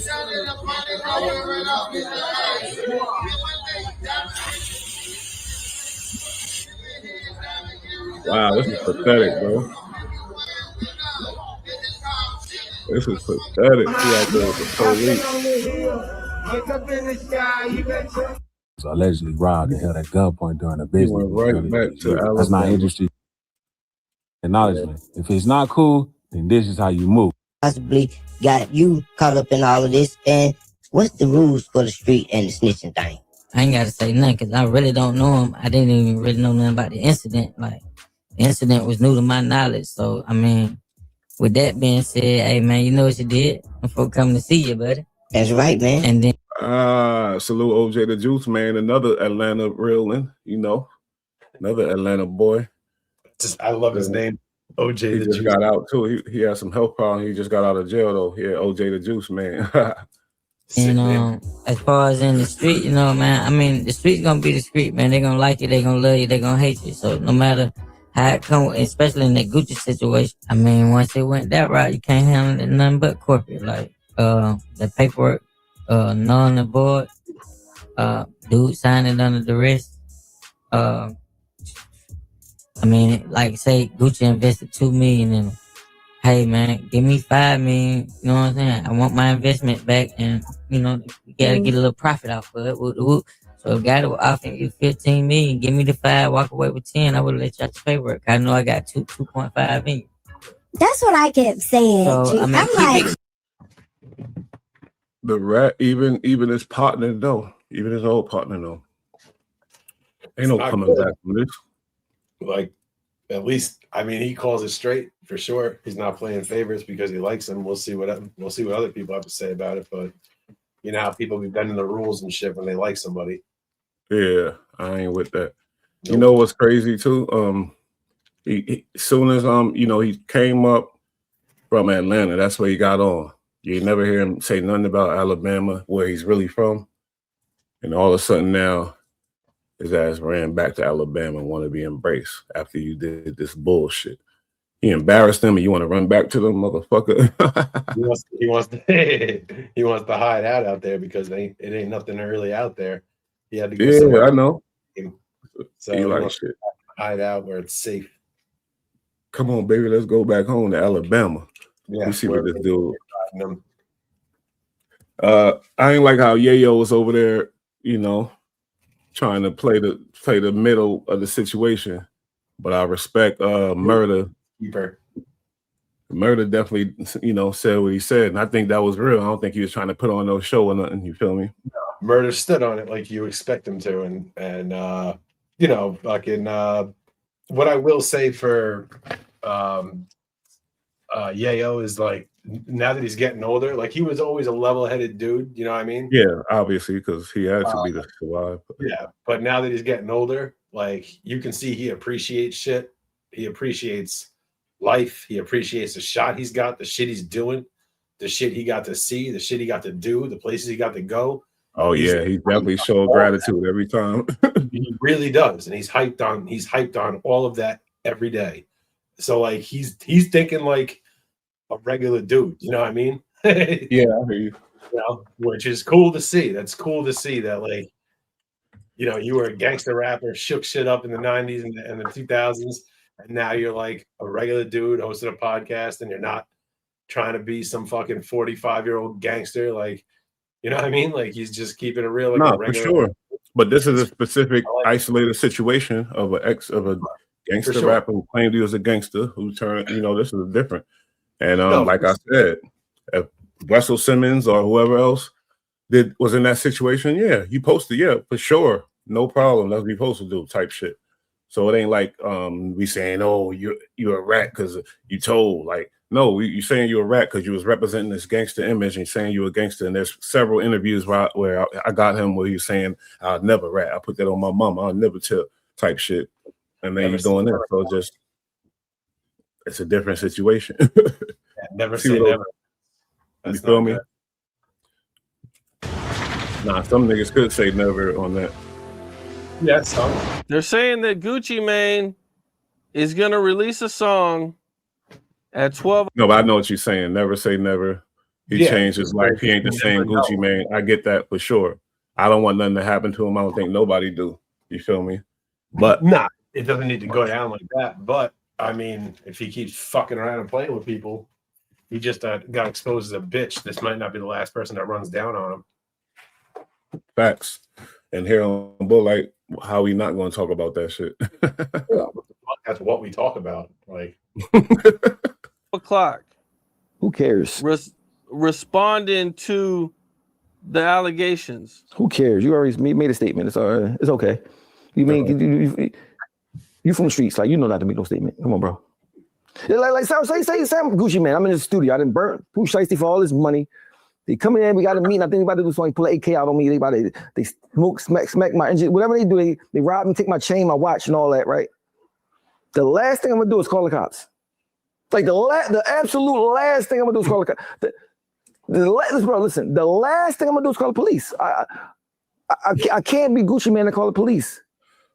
I mean, now my name just have to be Greg or Donnell, whatever his name. I can't be Gucci Mane no more. I mean, calling the police is not Gucci. You know what I'm saying? You can't call the police. You cannot make a statement. I don't care what, unless you just go and say, you know what? I'm gonna own it. I'm a citizen now. I'm telling. I don't care about none of that. But you can't tell and then try to deny it. You know what I'm saying? Just own it. I ain't with that life no more. That's all. It's that simple. Because Wack was sitting there talking about, okay, but when he get on the stand, we're gonna see what he gonna do. He didn't get on the stand, but he did. But he ain't going. Okay, but what do we say about Woody? Report, bro. He filed a fucking police report. Filed a report, made a song, and everything else. And what do we say about YSL Woody? We still call him a rat, even though he got on the stand and played stupid or whatever and helped the case. But we still call him a rat because what he did initially. So people in his neighborhood call him a rat to his face because he's still fucking slamming people over there. But yeah. Be careful. He is be out there just calling. Yeah. I'm not gonna hang out there anymore. I mean, but it's hard. We really from raised in the streets and from the streets to take that stance. I mean, it's like it mess with your soul. I mean, good Lord, I would not be. I can't imagine. Here, Pooh Shiesty, he put a gun to me and then he smacked. Oh God, tell him to a white man that's right there about to hate all of us. Gonna give us all 30,000 years, and I'm gonna just tell him I'd rather handle it how I'm gonna handle it. You know what I'm saying? I'm not going. Even if I ain't gonna do nothing about it, I'm not telling the police though. Then, especially if I burnt the man for $25 million. Take the watch and the chain. Now we even. Now I owe you. Now I owe you nothing. Yeah, like how Offset, like that erased the debt. Like, that erased the debt. The debt is erased. I'm cool. Like, you know what I'm saying? So I mean, and they're saying Pooh is still signed to Gucci Mane too. Well, he signed to the federal system now. Go over it. They won't even. The feds won't even let you make music because you can't do nothing to make money. So, the state, you might slide through and do a sneaky recording somewhere. It's different prisons and state. Feds, you done. If he stay in the feds, he don't get out. You'll never go hear nothing else about him unless he gonna rap on the phone. I mean, that's so. I know he in jail right now thinking like, why the F did I do that? Especially you got out of the prison for them years and you right back and you had the #1 song. And, bro, that boy is insane. I ain't gonna lie to you, but I do think he thought Gucci wasn't gonna rat. He thought he was gonna get over and have to get to be able to handle it in the street. He probably did, but yeah, you never know. Miscalculation. I mean, it just went bad. It's bad for everybody. Like Gucci looks like a bitch who's going to prison. Fucking, they fucked the whole game up, and nobody got nothing but a shitty chain. And the money, the feds got everything. The feds get everything. Feds get everything. We had a hot song out, FDO. I still listen to that shit.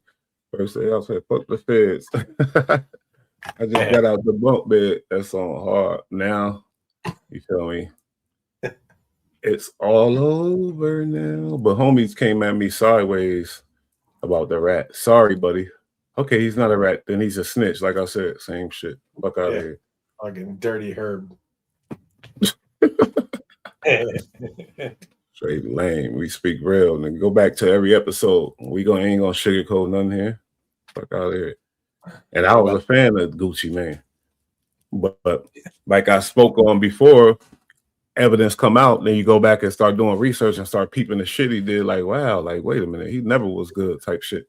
Remember that episode of that? When I played how he punched his artist in the face, the girl.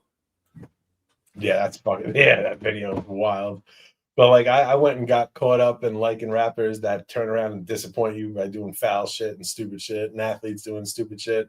So I eventually like stopped looking at them for any kind of sense of anything other than just the music. And when you get it down to that, it's expected for them to do that. It's almost implied that they're going to do that, but hopefully they don't shit. But the only guys that I listen to that never let anybody down, it's fucking The Lock, man. Like they held it down. You know what I mean? The whole time. For sure. Never hear weird shit. They did business with Diddy and fucking threw refrigerators at him and tried to kill him and shit. Like they weren't fucking around. Had a whole campaign to get away from him. So because that's a new way to look at to listen to hip hop. We never look with hip hop. We gotta know the artist a little bit. We gotta understand where you're from and know that. So but as you go older, I guess you listen to other genres of music and stuff like that to where that stuff don't matter.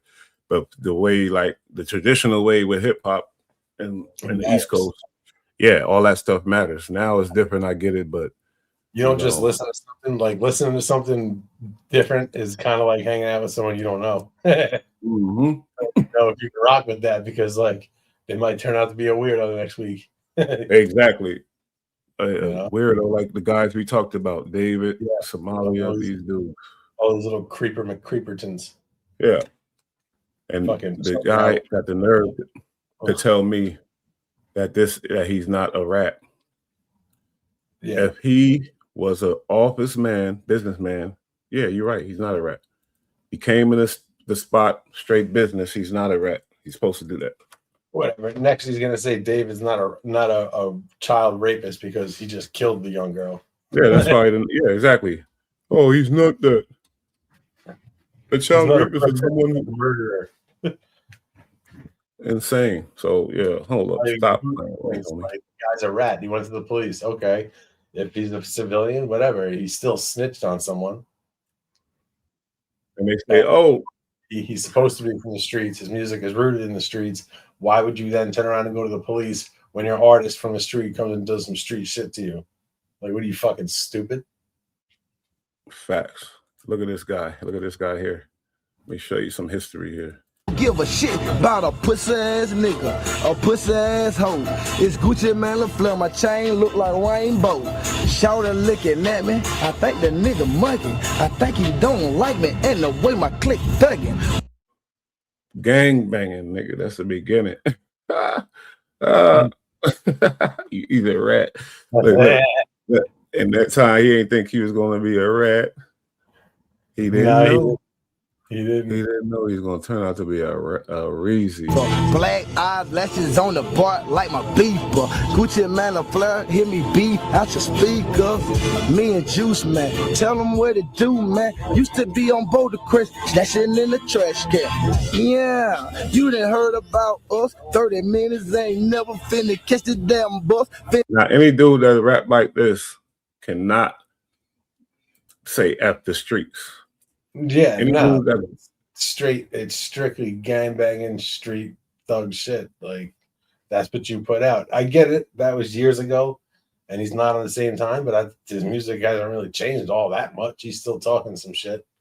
So he wants to be about it. Wants to be about it on wax.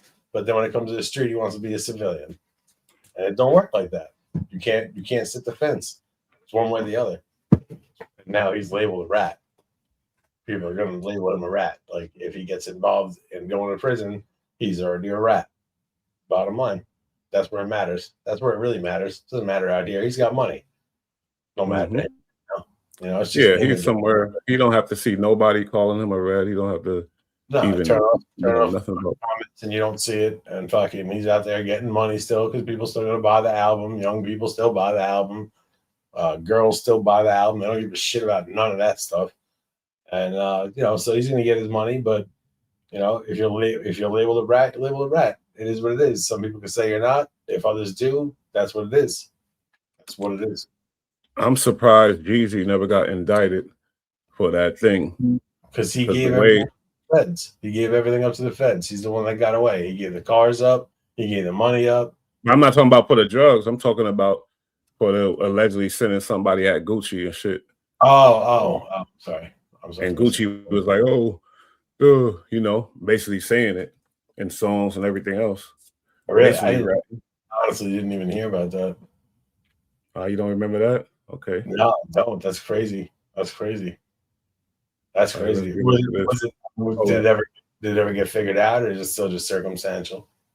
He was saying it like, hold up, let's watch a little bit of this. But he been ratting though. Atlanta Trap. And the beef between these two icons is legendary. At one point, they was cool and dropped a hit song So Icy together in 2005. But the success sparked a 15-year-long deadly rivalry that almost cost Gucci Mane his life. This is the true story behind the wild beef between Jeezy and Gucci Mane. Jeezy was born in North Carolina but grew up in Atlanta. He moved around a lot because his parents were separated. And he told XXL magazine that his childhood was empty. Some of his older cousins taught him how to move in the streets of Atlanta. He saw the flashy lifestyle they had and wanted to be like them. But around age 10, Jeezy's cousins got locked up. Going back to his life in a broken home wasn't what he wanted. So when he was 12, Jeezy moved out on his own and started trapping full time. By the time he started his record label, CTE World, in 1998, Jeezy already made a lot of money in the streets. At first, he didn't even want to rap, just run the label. So he invested hundreds of thousands of dollars into a studio and started scouting new rappers to sign. I remember that story too. That added to his mystique. That story. It's like he didn't even want to rap, but he signed these dudes. They was whack, and he said, "Let me show you how to do it." Got in the studio, killed it like with the magic. I remember that story.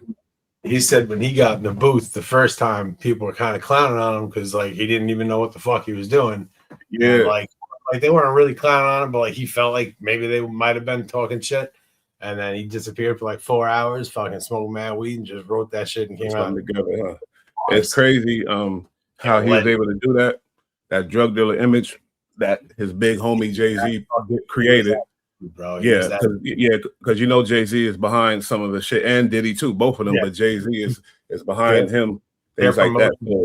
So he was a real D-boy. So he got their promotion in New York was heavy. I remember getting a T-shirt like cut off her all the time. I was about to let me make my point and let you go, but you got to cut off every time. It's crazy as hell, bro. I'm sorry. Crazy how you do that bullshit. Nah, fuck that, man. Fuck it.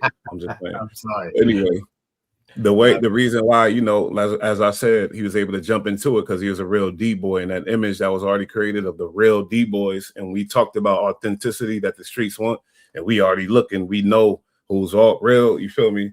So when he came back, he was spitting that drug dealer shit, and that's why he popped. And it sounded a little cool too, but it was straight boss drug dealer shit. That lane that was at that time. The game was cocaine, and that was the game that 2004 through like 2010. That was like that's what it was. You know what I mean? And, that's what it was. and that's what it when was. certain people started selling drugs. That's what the East Coast was. That's where it was rocking from down south to up north, and it was just like I said, his movement in New York was huge because before I even heard him on the mixtapes, I got a copy of his album and the Snowman T-shirt, and I was like, "Who's this?" The T-shirt was fire. You know, it was just a black T-shirt with the fucking snowman on it. It was dope. I was like, "This," and like Young Jeezy. I'm like, "All right, that's what's up." And I got the tape. I was like, "All right." And I put it in the car. I was like, "What the fuck is this?" Like that shit banged, and it was good. It was good. Came through with him on it, and it was like all of a sudden, Young Jeezy was just there. And guess what? I was in Cali, and the same shit happened. So you was in New York. I was in Cali at the time, and he from the South. He just showed up. He just popped on the scene for all the D boys. But let me keep going. Sick. But after a duty sign ended up going to prison, Jeezy stepped in the booth himself and put the label's reputation on his own shoulders. He told XXL in 05, "I don't even want to be no rapper. The only time I'm rapping is when I'm in that booth. I don't walk around with no pad or no pen. I know I got love for this music because it's a hustle." His first album dropped in 2001 and set Atlanta on fire. All of his experiences in the streets made his music feel real and authentic. His ex-manager called his music the soundtrack of the show. That's why I said fuck with me a little bit. I'm sorry, but Jay-Z was a rapper though in the beginning. He was trying to rap in bars and bars and bars. And then in my brain, in my conspiracy head, he got with them Epstein boys and they said, "Oh, look, do this and we gonna make you that." And then he did it and they made him that. But that's just a conspiracy. But that's just the bottom line of everything I've been talking about involved with Jay-Z that I've been thinking about. The image of that image, you feel me, that came into play. He did it though, I think. I swear to God, he's like we could pinpoint him. And then there's other guys, but I mean, his name comes up, and when your name comes up in the Epstein files, whether it's just a name they're talking about going to see a comedy show and these are the comics in it, or if they're talking about Jay-Z fucked up the bag for us with this shit that he's doing, either way, if you're getting mentioned in those people's it's not good, and you got Dirty Your Own and shit being shoved on your name, it just doesn't look good for him lately. You know, it is what it is. He's going to be fighting a lot of battles. I'm sure he'll win. Nothing will happen to him, or he'll pay people off or whatever, although he doesn't really do that.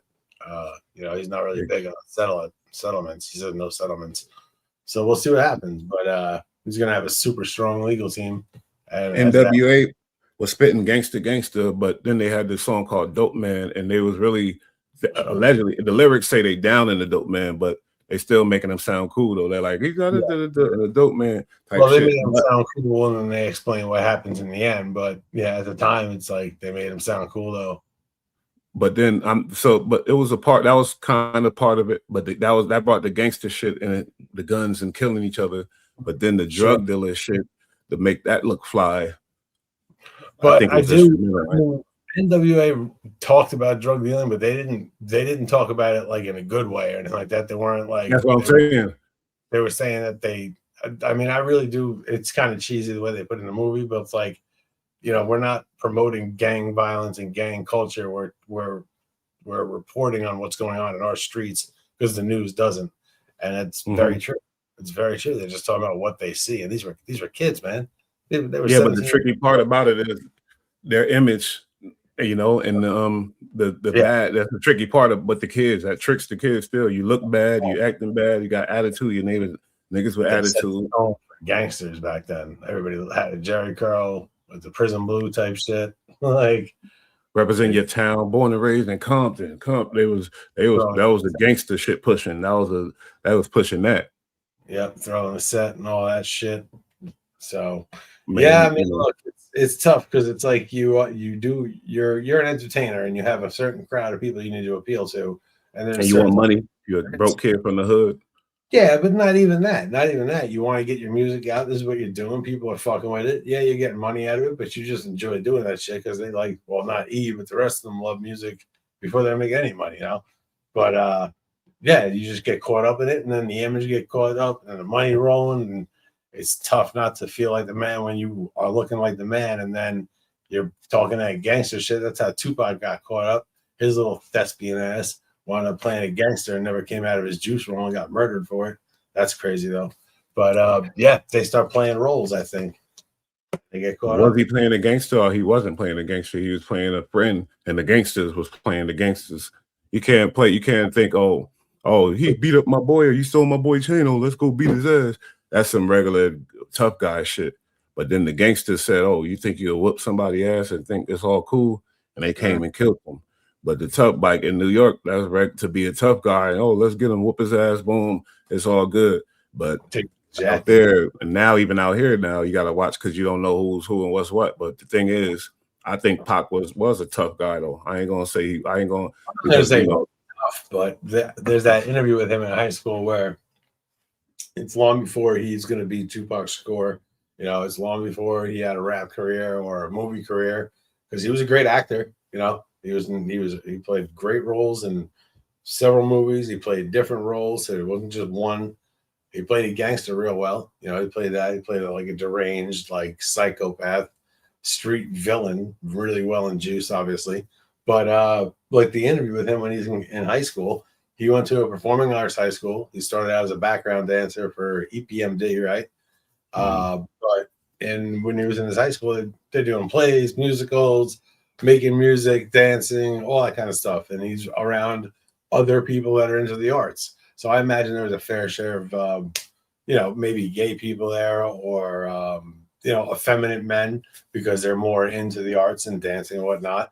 And he gave an interview and was extremely effeminate in his voice, like female, like if you close your eyes, you might think it was a chick based on the way the inflection was and like the way he moved his head and his hands and everything. It was just very female vibes. I'm just saying. So I think I seen that interview. Yeah, he was a little childish and stuff, but I'm sorry. What did you want him to be? Yo, yeah, straight up. No, not at all. Not at all. That's what I'm getting at. What I'm getting at is he was a sweet kid, most likely. And his plan at that point was to be in the arts. And he was around people that he was comfortable with so he could be himself. When he gave that interview, he was being himself. He was a young kid. He's 18, 17, whatever.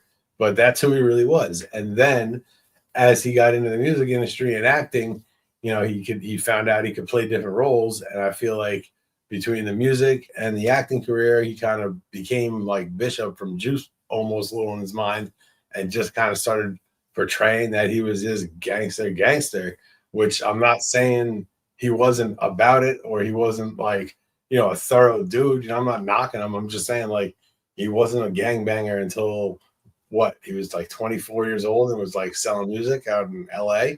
That's weird. He's from New York. You know what I mean? Like, I'm just saying he wasn't like some big time blood. Like, I don't know if people still think he was, but he wasn't, obviously. Everybody know he wasn't a blood. That's never even the argument. And okay. That's fine. To be 16 and be judged when you're 16 in school. No, nobody's who they are at that age. You gotta cut me off too. I let you talk hella long, but I could never. I'm not saying anything about him when he gave an interview. I'm saying that was the genuine sweet kid who he was. That's who he was, and that's who he had. That's who he could be in that environment. And then he got into a whole different environment, and he switched up and he turned into a gangster. And he was playing a role. I think he was kind of playing a role that came to life, and it just turned into that's who he became. That happens. Can I say something? When are you done? When are you gonna be done ever? Like, because I can. Now, like 16, you said, okay, he was 16 in school. Yeah, 16. Everybody was something different in 16. And you change as you grow. You become who you are. So was he not? So the thing is, was he acting or was he acting before when he was 16? When he was 16, I think that interview showed who he really was. Just a regular everyday kid who just was into, you know, having a career in some sort of form of the arts, whether it was dancing or music or whatever. And he kept going with that. But then that style, that 80s style dance shit, that wasn't really cool no more. Gangster rap was the new shit. And he's a cutting edge dude, a smart dude, intelligent. He started without gangster rap. He wasn't rapping gangster. I know he wasn't. It evolved to that. I'm saying. So he was coming up trying to be cool. Being a dancer wasn't doing it. Then he went to the music. And then the music was like, at that point in the 80s and 90s, it was changing from fun hip hop to gangster shit. And when that turn came, he got into that.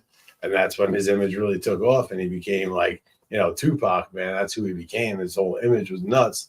But he also his parents were revolutionaries, you know, Black Panthers and shit. So like the guy's got a mind on him and he doesn't agree with. He was already famous before the gangster shit with Dear Mama and Keep Your Head Up and Brenda's Got a Baby and and these stuff. So he was already like Tupac before. If he wasn't Tupac, then Suge wouldn't have signed him, and Snoop wouldn't have been saying he was get his ass. At that point. You know what I mean? Which is somewhere where he wasn't really from. Well, I mean, yeah. Well, he went to like good schools and shit, but he still had to go home to a rough neighborhood, I suppose.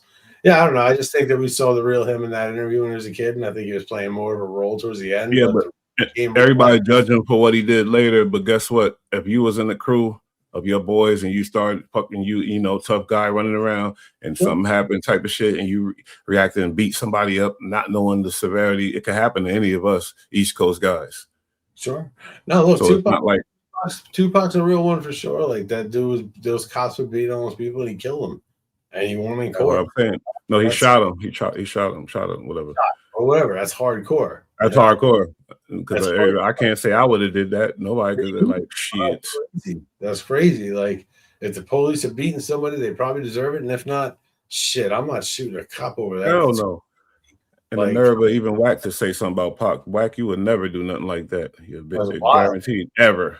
It was a different type of, he believed in like different type of shit. So that's I give him his credit. I feel bad when I watch that interview because, like I said, because people confusing the West Coast gangster with the East Coast gangster. He was both, but he was an East Coast guy. You know what I mean. So when he didn't understand that type of shit with the and that whole war back and forth. That was the labels, man. That was the labels, and that was the record labels, and the magazines that pushed that whole bullshit. And MTV, the media. Yeah, but when he beat up the dude, they beat up an actual real killer gang member. That was the simple thing. Casino. But that's a beef that can get squashed. You know what I mean? Like some might get handled, but small. Didn't need to turn. Oh yeah, for sure. It didn't have to do that. For sure. I know that what you're saying, but if you pick the wrong guy, it could happen just like that because that's how it is sometimes.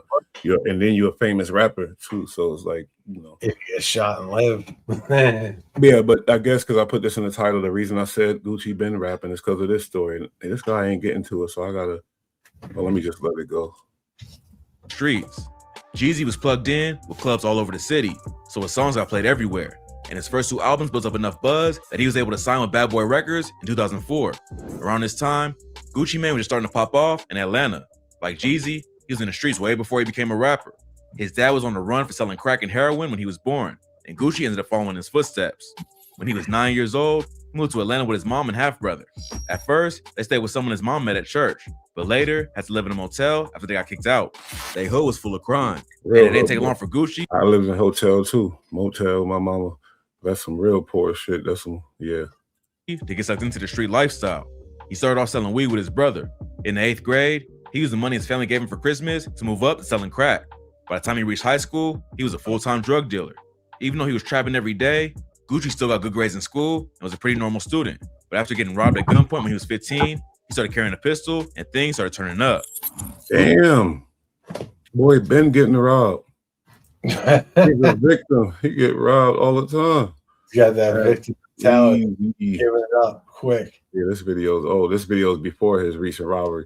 He been getting robbed, juked up. Wow. She had beef with a local street gang called the East Shows Boys when he was still in high school.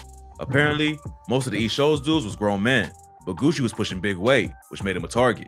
After the East Shows Boys almost beat one of his friends to death, Gucci and his crew allegedly beat their ass so bad that they never had problems again. While he was trying to balance school and selling drugs, Gucci was also getting into music. He started writing poems as a kid, then transitioned into rapping when he was just 14. At first, it was just a hobby, but after he was arrested for the first time, he decided to take music more seriously. Gucci ain't just want to be a rapper though. Like Jeezy, he created his own label and started signing his own artists too. But after he linked up with Z.David and dropped the track Black Tea, Gucci became the face of the label. At the time, Jeezy's manager was a dude named Coach K, who later founded Quality Control Records. Gucci Mane ended up tracking him down and introducing himself, and Coach K decided to put him and Jeezy on a track together.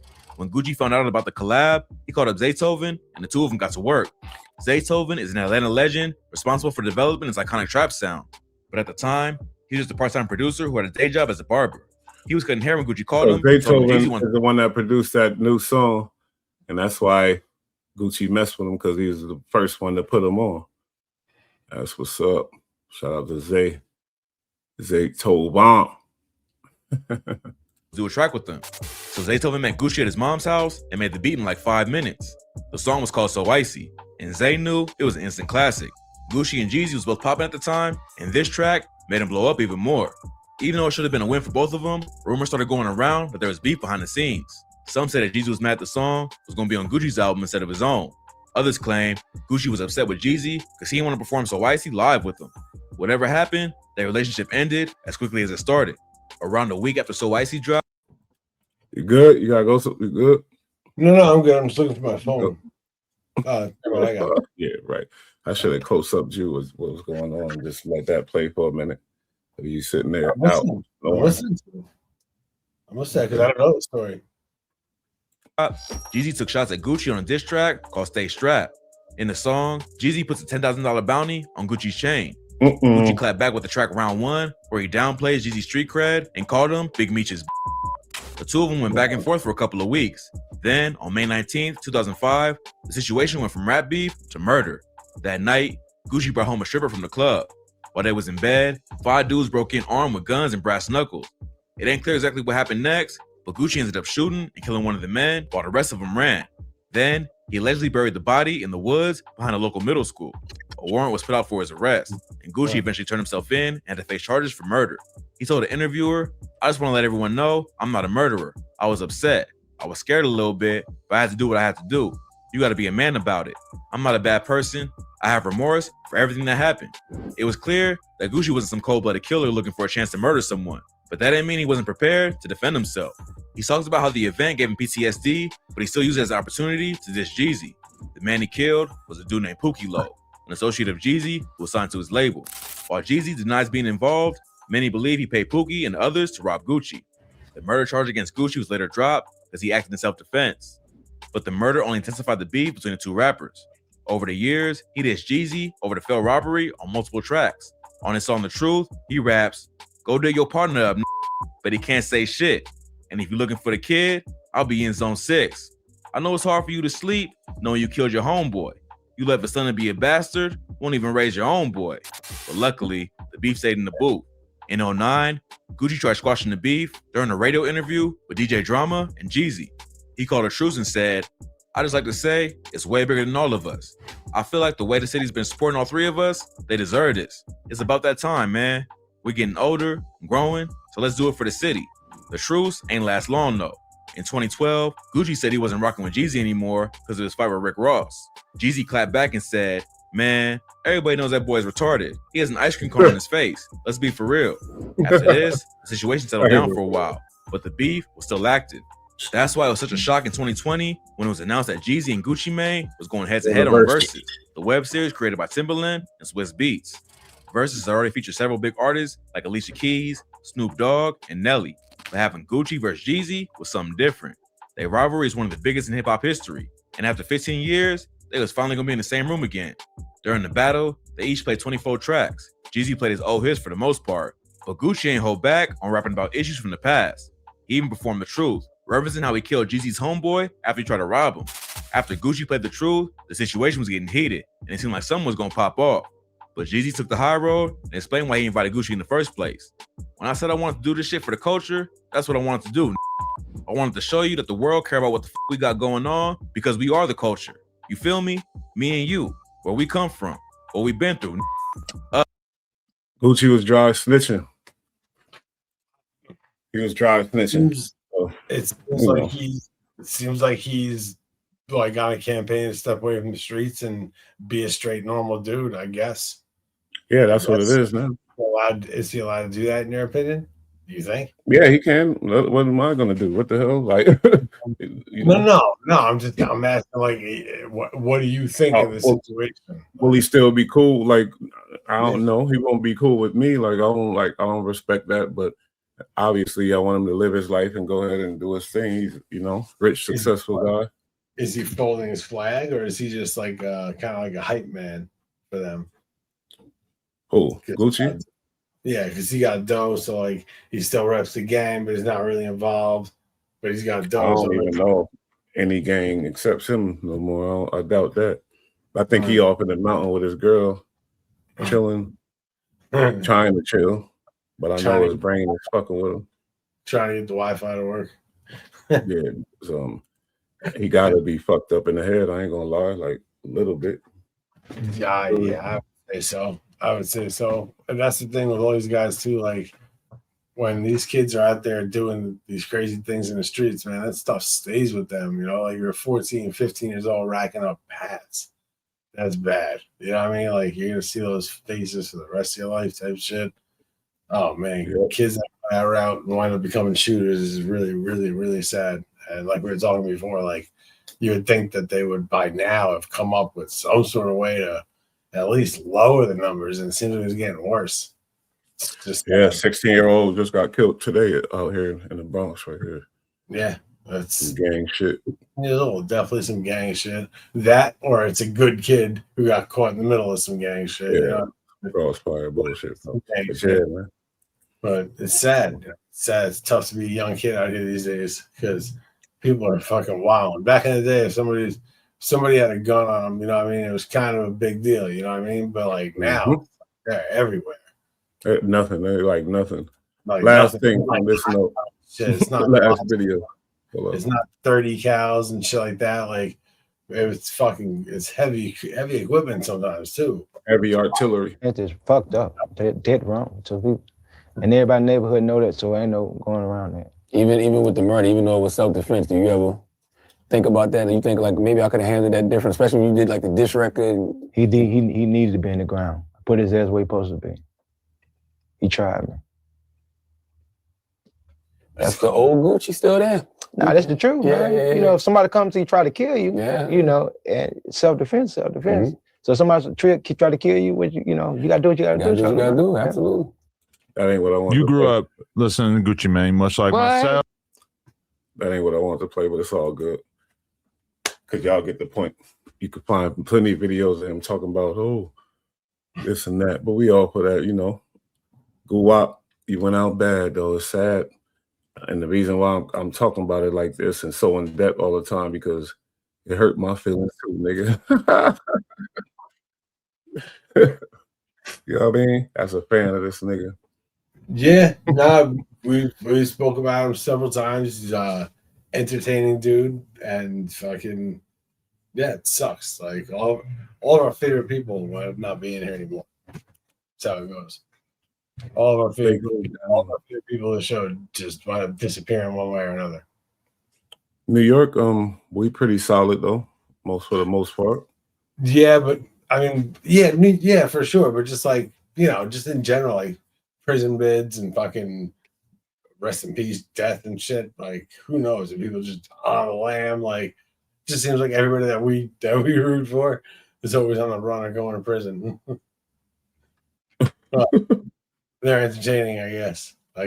Mm-hmm. You know, he did Waka Flocka wrong too. Shit.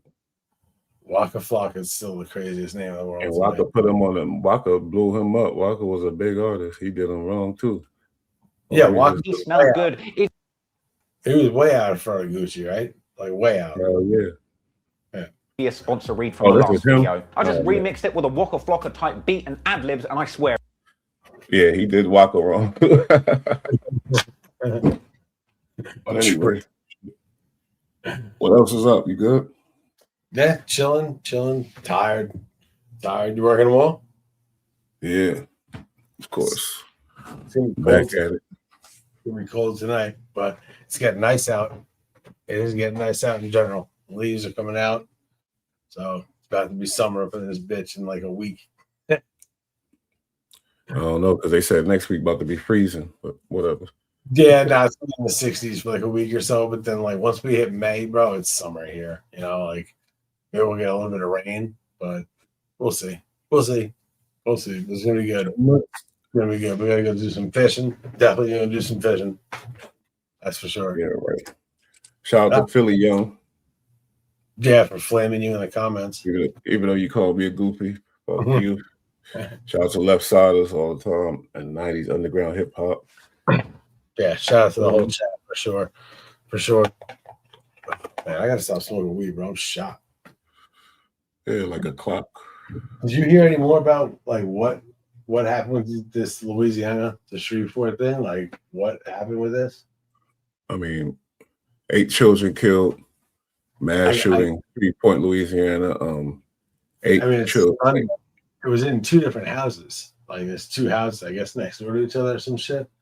8 children and teens were killed early Sunday in the mass shooting in Shreveport, Louisiana. Authorities said the suspected shooter is also dead, according to the police. 10 people were struck by gunfire in all. Shreveport Police Department spokesperson Chris Baldwin said at the news conference he described the incident as domestic in nature. Oh, damn, that's some old crazy little family shit, huh?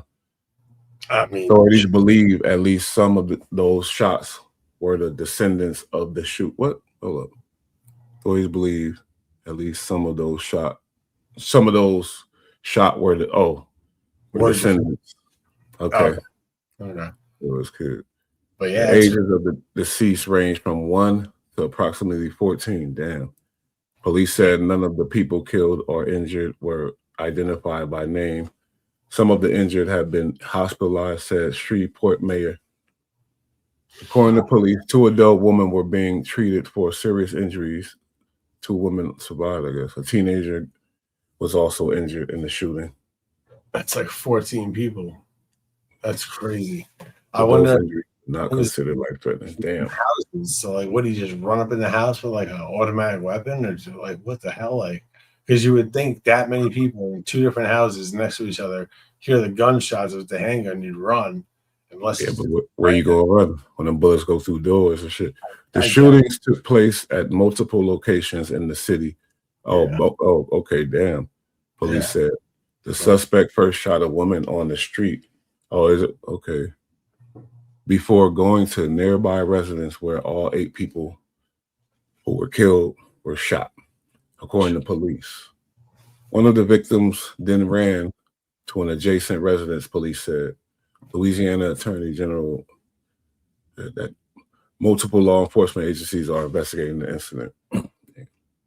Yeah, we'll hear more about it and whatever happened, but that's just crazy. That's 6 a.m. They said. 6 a.m. So he woke up on some shit, or he didn't go to sleep. Yeah, well, he woke up and chose violence at some point. Jesus, that's so sad. In Shreveport, 50 was over there trying to do his thing. I ain't hearing nothing from him, but I'm sure they're still building it because they put a lot of money in it. I haven't heard anything, but we saw. Did he make a video? I guess he made like a video presentation, but like they want to make like a cultural arts area, you know, for independent films and music, and you know, place for kids to go that also leads to the arts, and trying to build it up and make it like kind of trendy. You know what I mean? Like make it like a nice coffee shops and music shops and shit like that. Libraries. Yeah, I remember that. But I don't know if he's going to get it done. God bless him if he does. It'd be a great thing. But this is tragic and sad. Hopefully it doesn't hinder what he's trying to do down there. Well, this was 3 weeks ago. Right. It was 3 weeks ago. Wow. No, this is 3 weeks ago. He was out there, so I guess it's still going.